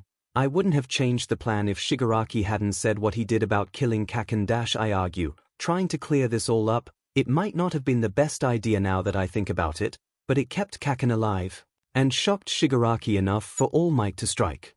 If I'd gone with the original plan, he'd have seen right through it anyways. We have a bomb inside of League headquarters, yeah right. Slough makes a sound somewhere between a laugh and sigh. Honestly, I'm not surprised at the lengths you'd go to keep Bakugo safe. I swear sometimes you two look like a couple. My cheeks go red and I stutter for a second. We're not, he's not, I don't jeez, chill kid, it was just a joke Slough says, studying my face for a moment before shaking his head for a second, as if clearing it. Anyways, about your quirks, I can tell you how to get them back while you wait, but you'll have to be able to hide the fact you can use them, which might be harder when Shigaraki decides on a punishment. His voice dies out a little. I speak, if he does come up with something like what happened in April, I understand if you're the one who carries it out again. I'm more than aware that you didn't want to before, just know that I'm still just as willing to do anything to help my friends and family stay out of harm's way. I appreciate that, Slough starts, looking kind of sick, but I also don't think I'd even be able to. His gaze is fixed on my wrist, shaking his head. Oh yeah, I say, breaking the few seconds of silence that have built up. I've decided to trust him. Slough's being honest, I can tell that much. I'll still have to be careful, but for what it's worth, I believe him. I put my palm up and light my spark, my familiar green light appearing in its usual orb. Slough takes a half step back. Holy it, how did you? We put paper in the vent, Uraraka answers. Just curious, you can delete that from the video too, right? Yeah, I guess so. Wow, I really do not give you enough credit for your ideas, Midoriya. I blow out a puff of air. Tell that to Shigaraki. Also, can you bring us another pastime or two? And maybe a deck of cards? He nods. I can. Yeah, but will you be okay waiting until I can get Shigaraki's permission? I have a feeling he'll get mad if he finds out I've been talking to you. Slough stops for a second, on the matter of food and water. I'm sorry, but there's nothing I can do for you on that front. It's all up to Shigaraki, but it might not take too long for the heroes to raid. If something goes wrong though and you have to wait until I'm leaving, then I'll find a way to get you stuff if he doesn't. That's okay, but if you get the chance, can you at least bring something for Uraraka? I'll be fine though. Uraraka gives me a look. Oh come on, don't act all tough, you need to eat too. Slough nods in agreement. Yeah, if I'm going to take the risk of sneaking you stuff at all, it's going to be for both of you. He looks at where the clock on the wall would be if it were still there. I've got to get going soon, but first, do either of you need to use the bathroom? Because now's the time dash, we definitely should. Yeah. Uraraka says, is it fine if I go first? Also, where is it? I chip in, across the hall, and yeah, go first. Slough steps to the side. You can go ahead, she leaves, giving me a minute to ask my real question. The moment I hear the door shut, I bite the inside of my lip. Shigaraki doesn't know about All for One, does he? Not yet, no. And when he does, he's going to be cessed. Yeah. I clear my throat. I have something to ask of you. I start. It's about Uraraka. I need you to get her out of here if things go south again. She'll never agree if she knows I plan on staying, but she'll be safest that way. Slough doesn't look me in the eye. If it comes to it, I'll do my best. Thank you. While she's gone, I also have a favor to ask of you. I look him in the eye, which would be. Don't tell the heroes it was me who helped you when you get out. There are spies all over the place. Does the name Ghost ring a bell? I think for a moment. You mean the Ghost hero? The one that runs the Honium agency. I ask, don't tell me. They're all members of the league who built the agency up into the top 15 spots, and if they figure out it was me who helped you, then they'll come for my family. My curiosity rises. Your family? Slough smiles slightly. I've got a daughter, Akira. She just turned 7 last month. Her mother died shortly after she was born and Akira's been sick for just as long. It's why I'm here, to help pay for her medical bills while my wife's parents are taking care of her. But, if you leave, how are they any safer? Won't Shigaraki know you deserted?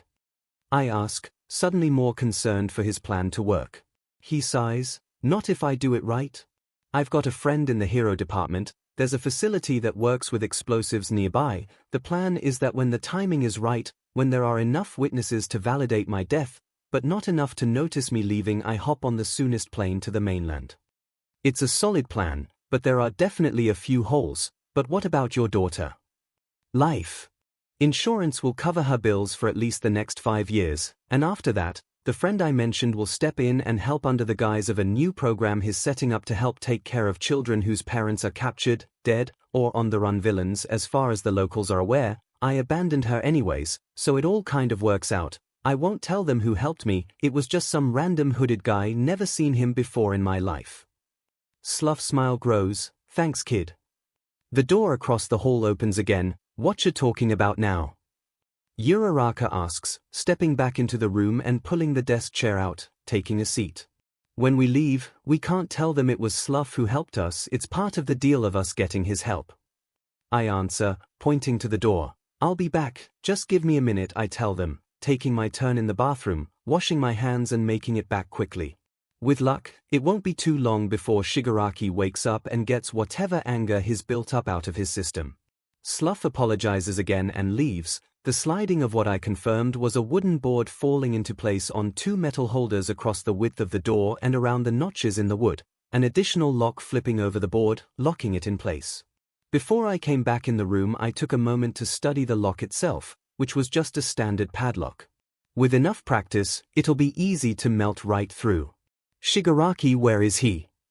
I growl, tightening my grip on the collar of Slough's shirt. He simply keeps a calm expression and puts his hands up like I'm gonna arrest him or something. Kurogiri is gone, and I've heard absolutely nothing from All for One. I swear to God, if either of them are dead, I'm going to kill every hero on this planet with absolutely zero remorse. Slough tilts his head to the bar. Let's sit, I can make you a drink and we can talk civilly, then we'll make a plan, alright? I shove him away, turning and kicking one of the nearby chairs. Something happened when that brat used his quirk on me. It sizz me the F off. I'm still tired as hell. It felt like my life itself was spilling out from my body. Slough shakes a cup, a rattling sound coming from the inside. They pretend I don't already know that they never give me actual alcohol, but I don't care. It all tastes like shitty soda. That doesn't stop me from drinking it though. Kurogiri makes it better.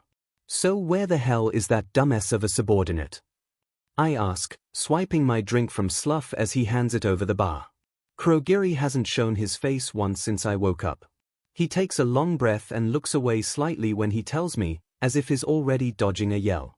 He and all for one were captured. The heroes didn't manage to get into the bar before I could remove the paper gate though, so our location hasn't been compromised.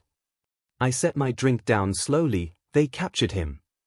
I grind my teeth, squeezing the glass, allowing for my pinky finger to slip down and disintegrate the glass. All for one. Captured. Slough nods. Whose fault? I scream. I need someone to kill. He takes a moment to answer, All Might. I laugh dryly. Of course it was that absolute wreck of a hero. Not only does this mean that our trade for All Might isn't going to work, but it also means that we'll lose more than we gain if we have to trade back that girl that's with Midoriya. Trading Midoriya isn't an option. I'd sooner kill him than give him back to the heroes. Unless of course I had a plan to get him back, which would be harder than ever if I let the heroes have the upper hand.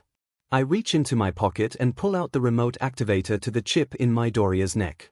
Give me the camera footage. I demand. Slough complies, handing over a phone with a screen, which turns on with the pressing of a button. On the screen are two figures in a familiar room. One of them is spinning slowly in the office chair by the door while the other is sitting with their back against the wall. I focus on Midoriya, who's sitting in the chair. My hand tightens on the activator and I turn the dial to the one, watching the screen intently. There's only one way to find out if it still works. I turn up the volume and watch as Midoriya clasps a hand to his neck and lets out a pained cry. Nothing like earlier. But still just as satisfying. Especially knowing he can't use his quirk on me while in that room. The girl stands, rushing to his side. It only lasts a few seconds, but the effects can be strong. Slough snaps his head in my direction. You didn't. I look up, annoyed. Didn't what? I saw his neck earlier. You set the chip off, and not on a low setting either. He has webbing. Do you realize that's only a step away from being potentially fatal? You're going to kill him if you put so much strain on his body. No, I won't. Marie said that using the lowest setting won't cause any permanent damage. I retaliate, ignoring whatever he says next and refocusing on the camera. Midoriya's eyes catch on one of the 4 cameras. He knows, I know he does. At least now that he knows I can set it off still, he's less likely to attempt to escape. Not that he could anymore. I made sure of that with the barricade outside the door. The look on Kurogiri's eyes when he first saw it will be forever engraved into my mind. Such utter confusion and disappointment that he called in someone to fix it properly. In the next few minutes, Midoriya looks scared. Like he expects me to do it again. I hover my finger over the button, a grin forming with the small laughs building in my throat. My mind wanders. I'm tired of sitting here. I want to do something drastic. And I have enough reason to give the order. The brats are plotting. I can tell. Slough stops what he's doing and looks in my direction again. Something in his expression makes me mad. What do you propose? We could always scare them into keeping their mouths shut. I picture what I did last year just for that purpose, muttering. That could work. When I stand back up, I have to grip the counter to stop myself from falling, which sends a ping of rage right into my mind. I can always get revenge. It isn't hard. And I already know a very effective way to do so. All it takes is a bit of rope, and the brat does exactly what he's supposed to. It's certainly easier than dealing with whatever plan they've come up with. Where the hell is Marie? I'm ready for another round of healing. My head hurts like hell. I ask Slough, barely listening to him let me know he'll call her over. I sit back down at the bar and wait impatiently, ignoring Slough's questions on how I'm feeling and finishing my drink. By the time Marie finally gets to the bar, I'm already starting to feel better. But I still want to be at my best before we make a move. She heals whatever she can, primarily my head and hand, which is still mildly burnt from where I was holding the previous activator. It doesn't hurt anymore, and that is all I needed. Marie doesn't look very happy, likely just not wanting to be tasked with replacing the chip. Luckily for her, it appears to be functional. The very moment she disappears through the door again, I grab onto the handle of the door leading to the hall containing Midoriya's room, reaching for a bundle of rope and looking at Slough with an expression that no doubt tells him exactly what my plan is. His eyes change to a look of worry. Shigaraki, I won't. I look back at him. Either you do it, or you watch. But you're coming along, and it's happening. I take the coil of twine-like rope, fully aware of what I intend to inflict with it. It worked before. It will work again. Midoriya I expected to have longer before he'd test out the chip. And to be honest, I was hoping it was broken after Shigaraki's reaction to what happened earlier. But several hours have passed by this point. It has to be close to noon by now, which means that there's still a lot that the heroes would need to prepare to break in here, especially with the damage All Might was taking earlier. It would only add to the time of that if more top heroes were assigned to SCRT, what I assume would be a prison then heading to Tartarus, containing possibly the world's most dangerous villain if All Might was completely honest. This time, the pain was comparable to a really bad bee sting, and it lasted longer too. Though it was nothing compared to earlier, it was still sudden enough to warrant a yell. It had to have been Shigaraki. The stale camera light confirmed my suspicions. Are you sure you're okay? That sounded bad, Uraraka asks. I nod. Yeah, just scared me a little bit. I tell her, trying to ignore the constant tinges of stinging beating with the pulse of my heart. I'm more worried about what it means. Shigaraki is the only one who would have set it off, which means he's awake again. What do you expect to happen next? She asks. I shrug. There's no way to predict exactly what he'll do. He's too unpredictable to get a read on. We sit in silence for a minute or two, my nerves growing more and more distressed, yelling at me to get up and find something to break, but I can't figure out why. At least, until the sound of footsteps catches my attention. Uraraka hears them as well, but she doesn't know who it is. I do. There's two sets, Shigaraki and Slough. They pause outside the door and I hear a moment of chatter, starting out quieter and ending with Shigaraki's voice shouting, "You will." What that means, I have no clue. I just know I don't want to find out. The sound of wood sliding on wood sends a shiver down my spine. What does he want now? I turn to Uraraka quickly. Whatever happens, try to stay out of his way, and don't let him touch you with all 5 fingers, his quirk. In the next moment, the door opens violently. Shigaraki steps in, eyes full of an expression I can only describe as dead. Dead and manic. Slough enters behind him, shutting the door and sneakily sticking something to the wall, a paper glyph. My quirk disappears, though with Shigaraki in here now, that might be for the best. I glance down to see what Shigaraki is holding, only to be met with a feeling of intense terror. Rope. Not this. I can't do this again. I shrink backward slightly, grabbing my wrist in an iron grip and failing to hide the panic in my expression. Uraraka notices my shift in demeanor and her eyes go from defiant to scared. Midoriya. I don't answer her, just staring into the cold, red eyes that pierce my soul. No. You can't. I won't let you. I don't need you to let me. Shigaraki spits out the words like poison. Someone forgot that there are consequences to their actions. He comes closer, unwavering steps echoing on the concrete floor faster than I can pull my thoughts together enough to do more than step back. I notice Uraraka tries to jump in, but Slough grabs her arms and holds them behind her. He looks away, pain in his eyes. My expression drops, Shigaraki reaching for my hand. I decide in the split second before contact that I'm going to try one of the moves I learned in training. I yank the hand he was reaching for, and with the other, I push his hand to the side to give me enough time to put as much force into shoving him away as possible. My fingernail catches on the base of his neck, where I tried to topple him over, leaving a red line that he feels for a moment.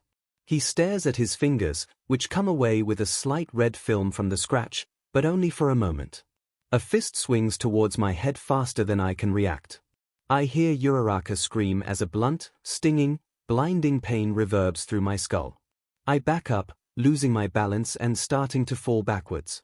Shigaraki yanks on the front of my shirt, using the momentum from my fall to send me stumbling towards the wall. I feel my cheek, hand coming away with a smear of BLD, but I'm not prepared. I catch a glimpse of something out of the corner of my eye and raise my arm up to block. My forearm catches the blunt of another hit, but it's not protecting my whole face, especially not after Shigaraki moves it out of the way and hits just above my eye. I purposely redirect my fall to be on the bed, hoping that the mattress will catch the shocks of his next punch. Unfortunately, that one also came before I was prepared, as does The next and next. Uraraka is screaming through however long it goes on, which can't be more than a minute or two, no matter how long it feels. I can only imagine how Slough feels about this. My head pounds possibly more than it did when the chip went off the first time, but I lose count of how many times I'm pelted in the head, at least until he stops and his cold fingers wrap around my neck. He squeezes enough to cut off my air supply painfully, my gasps for air failing drastically as his voice, filled with venom, growls deeply. Who the hell do you think you are? It's your fault, why else would I have done this? You could have let everything play out and things would have ended up fine, but you told. You gave away the league secrets and thought I wouldn't know. I claw at his hands, pleading, trying to shout, I'm sorry. I'm sorry. I'll make it right. He lifts slightly and pushes me off the edge of the bed, letting go and storming out. I don't want to open my eyes, everything hurts, I can barely hear when Slough joins Shigaraki and the wooden barrier slides back into place. I cough again and again, taking deep breaths and hovering my hand over my neck, which hurts like hell. Uraraka runs over and kneels next to me, trying to figure out what she can do to help. When she asks, I shake my head, trying and failing to get my message across. When she inevitably touches my shoulder, I can't stop myself from pushing her away, taking several more gasps for air as oxygen rushes back into my lungs. Uraraka is just sitting there when I finally decide to open my eyes again, pure panic and terror replacing where her usual uplifting expression is. Oh my god, oh my god, oh my god, Midoriya. Are you okay? Yes. I shout, taking a hesitant breath, a new wave of pain overcoming the last. No, I don't know. I feel my nose, fingers swiping across the layer of warm red liquid still oozing out slowly. I don't think my nose is broken, but I know for a fact that the skin of my cheekbones split at least a little. The first few pouches were the strongest, the last few more targeted. Whether Shigaraki was trying to hit the same spots, I'm not sure, but it'll leave a mark. I know that for a fact. Only a few hours ago, I felt powerful enough to fight the #1 hero, but here, I'm faced with the truth. I'm not ready to be a hero at all. I can't even protect myself, how do I expect to save others? Oh, I hiss, squeezing the fabric of the blanket as Marie dabs my cheek with a cotton ball soaked in some kind of antibacterial acid. Well, maybe not acid, but it certainly feels like it. How bad is it? Uraraka's sitting on the spinning chair, watching cautiously. Slough stands guard by the door, expression unreadable. Marie puts the cotton down and pulls out a sheet of white rectangular bandages, pulling one from the top row and putting it over my cheek carefully, sending another shock of pain into my nerves.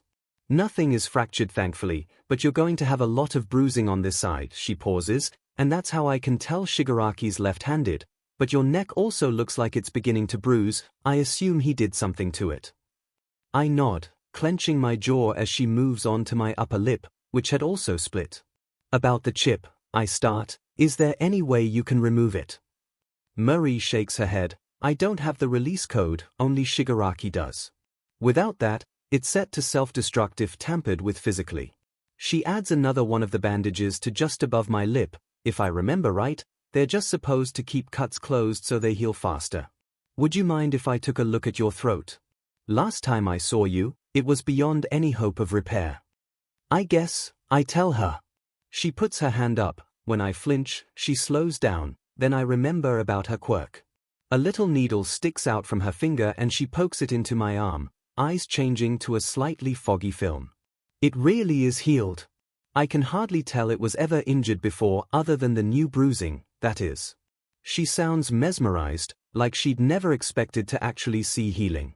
Uraraka stands up and walks over to me. Is it normal to not swell up?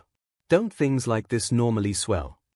Marie hands me a cold pack. It's not too concerning, but if you notice any lightheadedness, hallucinations, or difficulty moving your fingers, ask someone to get me, she tells me.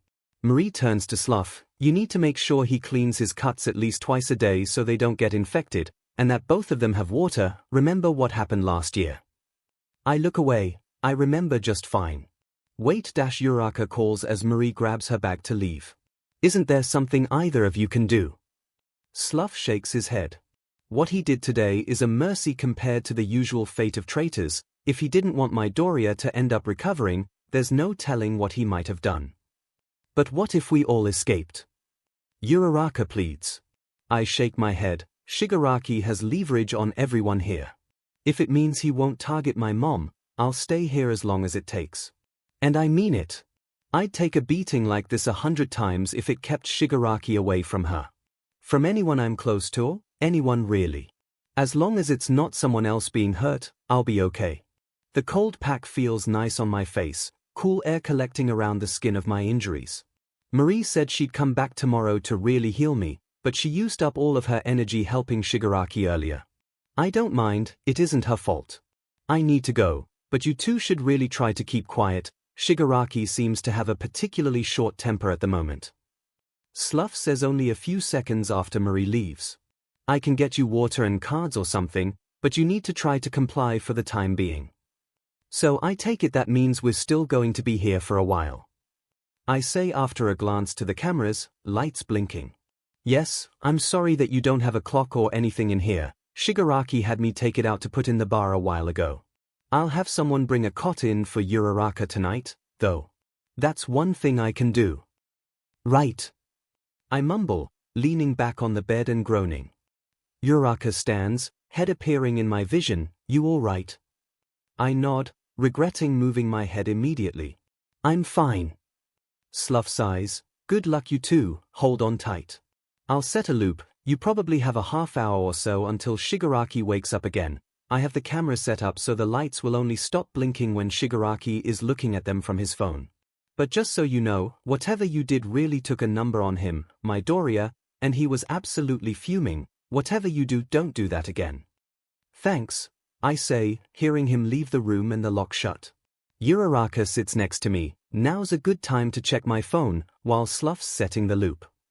I nod, sitting up again and unzipping the end of the mattress. When I pull out her phone, the SOS is still vibrating softly, but the battery is down to 6%. I hand it to Uraraka, who opens the message app and hands me the phone again. You should probably do the explaining. There's no internet. We could call the police, but Shigaraki has people listening into police scanners. One mention about a call and we're done. I open the call section and type in 𝐒𝐭𝐚𝐲 number, one of 4 numbers I have memorized. When I think back, I think he had his phone in the stands while we were starting the last round of the sports festival, just like I did. I never got my phone back though. I hit the call button and wait for the rings, turning the volume down and putting the call on speaker. It rings through once, so I try to call again. This time, someone picks up on the second ring. Izuku. Kaken. I can't help but smile. It's me and Uraraka. We need to be fast. We're sending out an SOS. We know, we've been tracking you for as long as you've been gone. Are you okay? Are you hurt? Kaken asks. I shake my head as I answer, not at all. Uraraka looks at me with a pained expression. But Shigaraki's on the edge. Sluff swayed sides. He's helping us stage an escape. No. Kaken shouts, you can't trust him. We're coming. We're raiding in 4 days. Do you think you'll be okay until then? I hear something in the background of the call before someone else's voice comes through. All Might. Young Midoriya. Is Uraraka with you? I'm here. Uraraka calls. I hear a sigh of relief from the other end of the call. Neither of you are hurt. I hesitate this time, a moment too long. No. I'm sure All Might knows I'm lying, but I need to make sure Kaken doesn't get pushed over the line. He works best when he's level-headed. What about Kaken? Is he okay? His head. He'll be okay. Recovery girl has been helping him to heal. He'll be good as new by tomorrow morning. I let out the breath I was holding. Can he hear me? All Might answers, not at the moment. Would you like me to put him on? I respond fast. Not yet. I have to be honest. I'm not entirely okay. I took quite a few punches. The league's healer is helping me though. Also, the chip has a kill SWCH, and only Shigaraki has the passcode for it. I see. But you're not too badly wounded. Just a few cuts and bruises, I promise. I tell him, Kaken said 4 days, is that true? All Might confirms, are you able to hold out for that long? Yes, but that's cutting it close. One more thing, I'm running out of battery. Sluff, he's helping us. We had an escape plan. He's the one keeping Shigaraki from seeing what we're doing. You need to pardon him. He has a daughter, she's sick, her name is Akira. He's going to run off to mainland and make an honest living.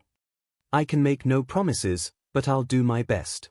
Be sure not to trust anyone too heavily though, it's a dangerous game. All Might instructs, the phone beeps. 2%. Oh no, the battery, I start, how did it run out so fast? Start the SOS again and we'll go off of that, hide the phone, they cannot know you have it. He tells me, hanging up.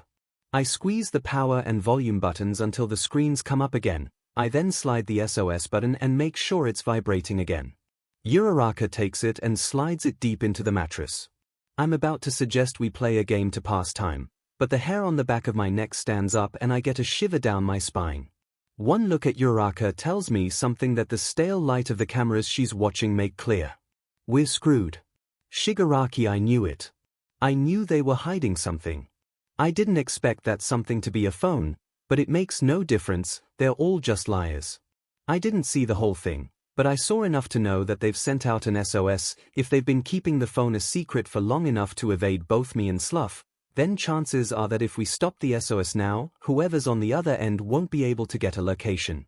The door to the bar opens and Slough comes through. The moment he sees my screen, his eyes widen barely enough for me to notice. But they did. What you doing? Did you know about this? I ask. Watching his expression, he tilts his head slightly, not a hint of recognition. About what? They have a phone. I mumble, already moving on. I don't care about him learning about the phone, but his reaction convinced me that he didn't know previously. Slough narrows his eyes. Are you sure it was a phone? I'm not sure how they would manage to sneak that in here. I ignore him, switching the camera app to the message app and clicking the profile of one of my subordinates. Whoever it is picks up my call with an eager sir. I tell him to prepare one of the south wing rooms and hang up. What are you going to do? Slough asks slowly. I press the call button for another member of the league. I have a plan, and it starts by separating those brats. It doesn't take them too long to get here, but when they do, they are just as annoying as ever. What is your plan? Slough asks, but I just brush him off. He'll find out soon enough, as soon as these idiots shut their mouths. Toga rocks back and forth on her chair, giving me a questioning look. So why am I here? The grey one, twice, answers. Multiple times. Because we're helping with what? Something. You're going to help me stage a murder. I tell them, turning to Slough, did Marie get the sample earlier? Slough hands me a small red vial, red liquid swirling about halfway up the glass. I smile in satisfaction and hand it to Toga, whose expression lights up with joy. Your copy is going to be our victim, in the form of Izuku Midoriya. Uraraka, I'm in over my head. I've known about Midoriya's scars, and I know how painful the injury that caused them must have been. But I heavily underestimated the cruelty of the villain who caused them. I thought that at worst he'd maybe threaten us, or be difficult in negotiations for our safe return, but hoping for safety was my first mistake. The fact that Midoriya doesn't seem surprised by Shigaraki's outburst is another red flag. The boy who flinches at touch and freezes up every time a door opens, and I'm finally realizing just how bad things must have gotten. He knows. Midoriya mumbles, pacing in a circle, he knows. And he's going to be cessed. For the sake of remaining calm, I hush Midoriya. He might not have seen it, we shouldn't jump to conclusions but he did, and now we're screwed, 4 days. We won't even last 2 he says, gently brushing his finger against one of the forming bruises on his face, pulling it away when it touches.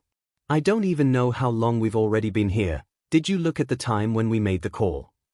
No, but I think it said 3-something. I answer, debating whether or not to take the chance that no one actually saw the phone. The lights of the cameras are back to their usual blinking, so we might be able to check, though the time might be the least of our problems right now. What was he going to do? I ask, remembering Midoriya's expression when Shigaraki entered the room. What do you mean, he asks, keeping himself turned the opposite direction while he writes something down in the notebook sitting on top of the desk. I shrug, even though he can't see me at the moment. He had a rope, but didn't use it. He wasn't planning on doing what he did until you pushed him, was he? He shakes his head. No. Do you want to talk about it? No. I sigh. It's his choice, but I'm still worried. With how fast Shigaraki resorted to violence, it scares me that we'll have to stay put for another 4 days. Midoriya has a point, we might not even last 2. I plant my elbows on my knees and rest my head on my hands, the spinning chair rotating slightly with the motion. My parents are probably going insane with how long I've already been gone. I'm positive they're the ones who got the SOS when it first went out. Midoriya's parents must be feeling even worse. They already had to go through this once before, and we all know how that turned out. Come to think of it, Bakugo is almost definitely just as worried, I asked yesterday, but didn't really register it until now. Bakugo and Midoriya have feelings for each other, but Midoriya is still keeping his hidden. It makes me strangely sad to think about, but I wonder if they'll finally tell each other once we're out of here. Almost an hour passes before there's any sign of the league checking on us. Or at least it feels like an hour. Neither of us have any way to really know without my phone, which we realized was dead pretty quickly after hiding it. Midoriya and I took some of that time to discuss what we could do in multiple different scenarios. When we finally hear steps approaching the door, we're as prepared as we can be for having no weapons and without using our quirks. But if they find out we can, then that's a different story. It depends entirely on if they notice that they can use theirs as well. The wooden barrier thing scrapes on the door as it's lifted. Midoriya and I both hold our ground, ready. The door opens, a familiar figure stepping in. Bathroom breaks, let's go. Midoriya relaxes, but only slightly. Slough. Slough gives us a kind of warning look before answering. Yeah, who'd you expect? You should hurry it up though, I'm in a rush. He looks slightly outside the door. Come on, faster, you want Shigaraki to know I'm helping you. I check with Midoriya before I go across the hall, but he gives me a thumbs up and quick smile, telling me it's going to be fine. I still don't know whether to trust Slough or not, but I'll take my chance to use the bathroom for sure, better now than later. While I'm in the bathroom, I look in several of the drawers for anything that could help us get out, but the only things I can find are a flashlight and a foam nail file. Nothing useful. I look in the mirror. I don't look any different from normal, but I feel exhausted. So much has happened in the last day that I'm surprised my eyes aren't bloodshot from stress. I pause on my way back into the room. I can hear Slough and Midoriya talking about something. You have to get Uraraka out of here. If Shigaraki knows about the phone, there's no doubt he has something planned. Midoriya tells him. Slough sighs. He does, and trust me, I'll get Uraraka out as soon as possible. My options are limited though. Midoriya breathes in roughly. Please just get her out of danger. I wouldn't be able to live with myself if she were to be hurt. I hesitate, turning back and shutting the bathroom door loud enough for them to hear. I don't want to leave Midoriya here alone. Maybe if I pretend to not have heard, I can stop whatever Slough has planned to get me out of here. As I walk in, the two quiet down. Midoriya goes to take his turn in the bathroom while I walk to the further end of the room. I'm not leaving. I know. Slough answers, suddenly deadpan. I look back to him just in time to see another person step behind him and next to the door of the bathroom, the door separating us slamming shut, locking me inside alone. I can't do anything but just stand there in shock for a moment before I'm hitting the door with the side of my fist, shouting. Open the door. What are you doing? It only takes that long for me to realize. ISWCH tactics, Midoriya. It's a trap. Fight. Midoriya. I shout for longer than I should. But no one yells back. Midoriya, I do my business in the bathroom, trying not to take too long. Slough mentioned there being a league meeting in roughly 10 minutes that he couldn't be late to, so I try to be quick to make sure no suspicion is raised for when he does go to the meeting. We only have 2 chances. If the heroes don't get us out in 4 days, then we'll be left with Slough's plan. But if he's compromised, then we really will be stuck here, or at least I will. Slough said that he arranged for Uraraka to be sent back to the heroes, but he didn't mention when. I can just hope that it's soon. Sooner than it will take for Shigaraki to decide what to do about her phone. When I reach for the doorknob, I can almost swear I hear something like yelling, but not. When I open the door and take a few small steps into the hall, the first thing I notice is that the door to the room is locked, barricaded in place, and Slough standing outside of it, eyes flicking from me to something else behind the door I'm standing in front of. Then I hear it. Uraraka is yelling. I can't tell what she's saying, but it's panicked and fast, muffled by the closed door and a thick layer of slough sludge around the cracks of the frame to make the sound quieter. I freeze, hands still on the door handle behind me. I could back up. Shut the door. But someone would break it down. Slough, what's happening? I ask cautiously, eyeing the hallways. I don't see anyone, but there is still one place someone could be. My grip on the door knob tightens. Immediately after, the bathroom door is slammed shut behind me, a person I don't recognize reaching out and wrapping a hand over my mouth tightly. A wave of pain radiates from the space where Shigaraki had hit, prompting me to yell out. My spark, where is my spark? I kick behind me, trying to get whoever's there to let go, but the back of my head is being pressed firmly against what I can only assume is the person's chest. Whoever it is strong. That doesn't stop me from trying though. I scratch the man's hand, still trying to scream. I don't know why, it isn't like anyone is going to hear me. I can barely hear Uraraka through the door. Chances are, she can't hear anything that's going on in the hall anyways. I slam my eyes shut and try to pry my spark into lighting, but it's gone.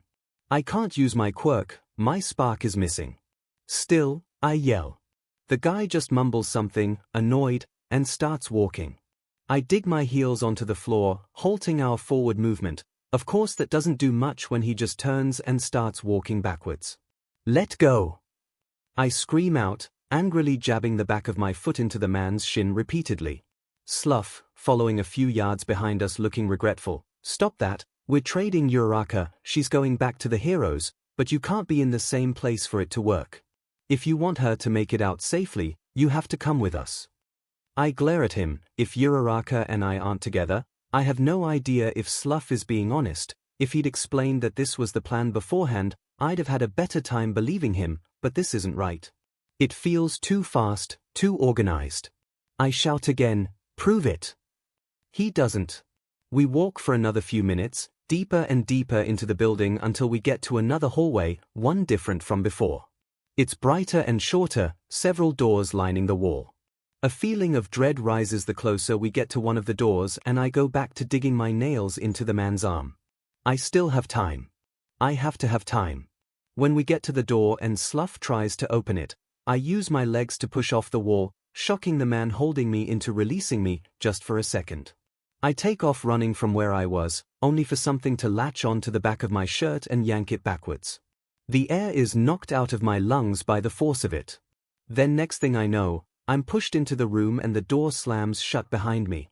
I stand immediately, banging on the door, searching for a non-existent door knob or handle. No! Open the door! Slough! Let me out! I scream, what the hell is happening? Answer me! I pause for a moment, waiting to see if anyone responds. When I hear nothing, I hit my fist against the door one more time, leaning my head forwards until my forehead is planted on the cold metal. DMN it. DMN it. I back up slightly and hold my hand out to see where the lock of the door might be. Come on, come on, come on. I search for my spark, closing my eyes and envisioning the green orb, but nothing happens. I turn around and look at where I am. It's only dimly lit, the yellowing overhead light covered by a rusting metal mesh cover that I assume is only there so I can't break the light. The entire room isn't more than a 6x6 metal box. The only thing inside is a toilet in the corner and a bucket next to it. I search the corners of the room for a familiar blinking light, and sure enough, bolted to the ceiling is a camera, red dot stale. Where am I? I ask, not a yell, but loud enough to echo through the room. I know you're watching, Shigaraki. What are you planning? I stand there in the middle of the room for what feels like forever, waiting for something, anything to tell me what's going to happen, but nothing does, and after a while, the light begins to blink. A slow, repetitive pattern that leaves blue dots in my vision when I look away. Uraraka is still in the room. They're trying to separate us. Do they know that the heroes are coming? An idea comes to mind, but I banish it immediately.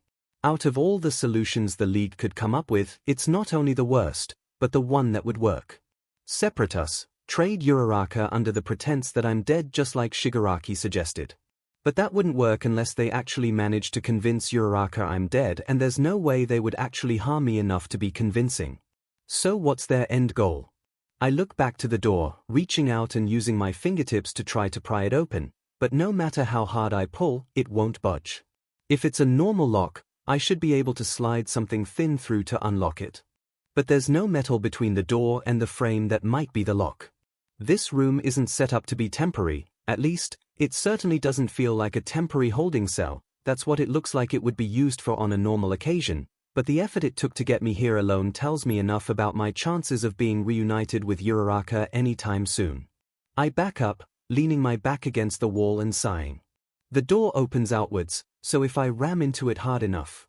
I plant my heel against the wall, keeping the front of my foot on the ground like I'm using a starting block in gym class. Part of me is surprised I didn't try this first thing when Uraraka and I dropped into the other room, but knowing how strong that barricade looked now, I'm glad I didn't, and I might regret this too, but I have to at least try. Someone is in danger, if not me that they'll use to try to convince Uraraka I'm dead, then someone else. My heart pumps fast, my breathing uneven for a few seconds before I fully commit, launching myself into the door with a loud bang. My shoulder stings for a few seconds, but the door hasn't budged, so I back up to try again. The second time through, I realize that this is useless, the door isn't doing so much as twitching. I still try a third time, but at that point, my shoulder hurts enough for me to stop. I'm both surprised and glad that I didn't accidentally dislocate it against the metal. I sit down against the wall across from the door and slow my breathing so I can think straight. There has to be a way out of here. Uraraka, it's been way too long. Midoriya hasn't come back, no one's come to explain what's going on, and there's a crushing feeling in the back of my head, like someone is squeezing my brain with a dull pair of scissors. Even with that constant distraction though, I've counted at least an hour, twice. And that's ignoring the time in between that, spent trying to figure out how I can get out of here and find Midoriya. So when I finally hear steps outside the door, I stand from where I was sitting on the bed and get ready for a fight. But when the door opens, I'm met with slough. I spring into questions immediately. Where's Midoriya? Where did you take him? Slough doesn't answer me, instead, dodging the question, you need to come with me, there's something Shigaraki wanted you to see. He tells me, but there's something off in his voice. I hold back from yelling again, instead cautiously asking what it is.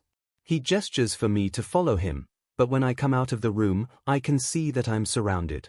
There's a blonde girl with space buns, a man with the appearance of a lizard with purple hair and a taller man with black hair and scars. It takes me a moment, but I realize I've seen them before. Two of them were with Shigaraki when the thing with Midoriya happened in the coffee shop. Who are they? I ask Slough. Just some more league members, nothing to pay mind to. We walk for maybe a minute, taking a few turns before approaching a door. The Slough opens and enters. On the other end of the room is a certain green-haired classmate of mine standing close to the corner of the room, by one of the red booths of the bar we're in. Other than the injuries to his face, he looks relatively unharmed, though he appears to have his hands bound behind his back. His expression lights up when he sees me. Uraraka. I start to go towards him, but Slough clears his throat and shakes his head. It still doesn't stop me from calling out, though. Midoriya. You're okay? Yeah, Dashi starts, but someone cuts him off. I don't know how I didn't see him before, but Shigaraki is sitting on the top of the bar, looking at his phone with a mildly obsessive expression. Well, he was. Shigaraki says, which earns him a confused look from both Midoriya and I. Until you brats decide to go behind my back and send out an SOS on your little cellular device, he says, pulling a familiar phone out of his pocket and tossing it into the air. He catches it and holds it out so I can see it. He touches all 5 fingers to the glass of the screen.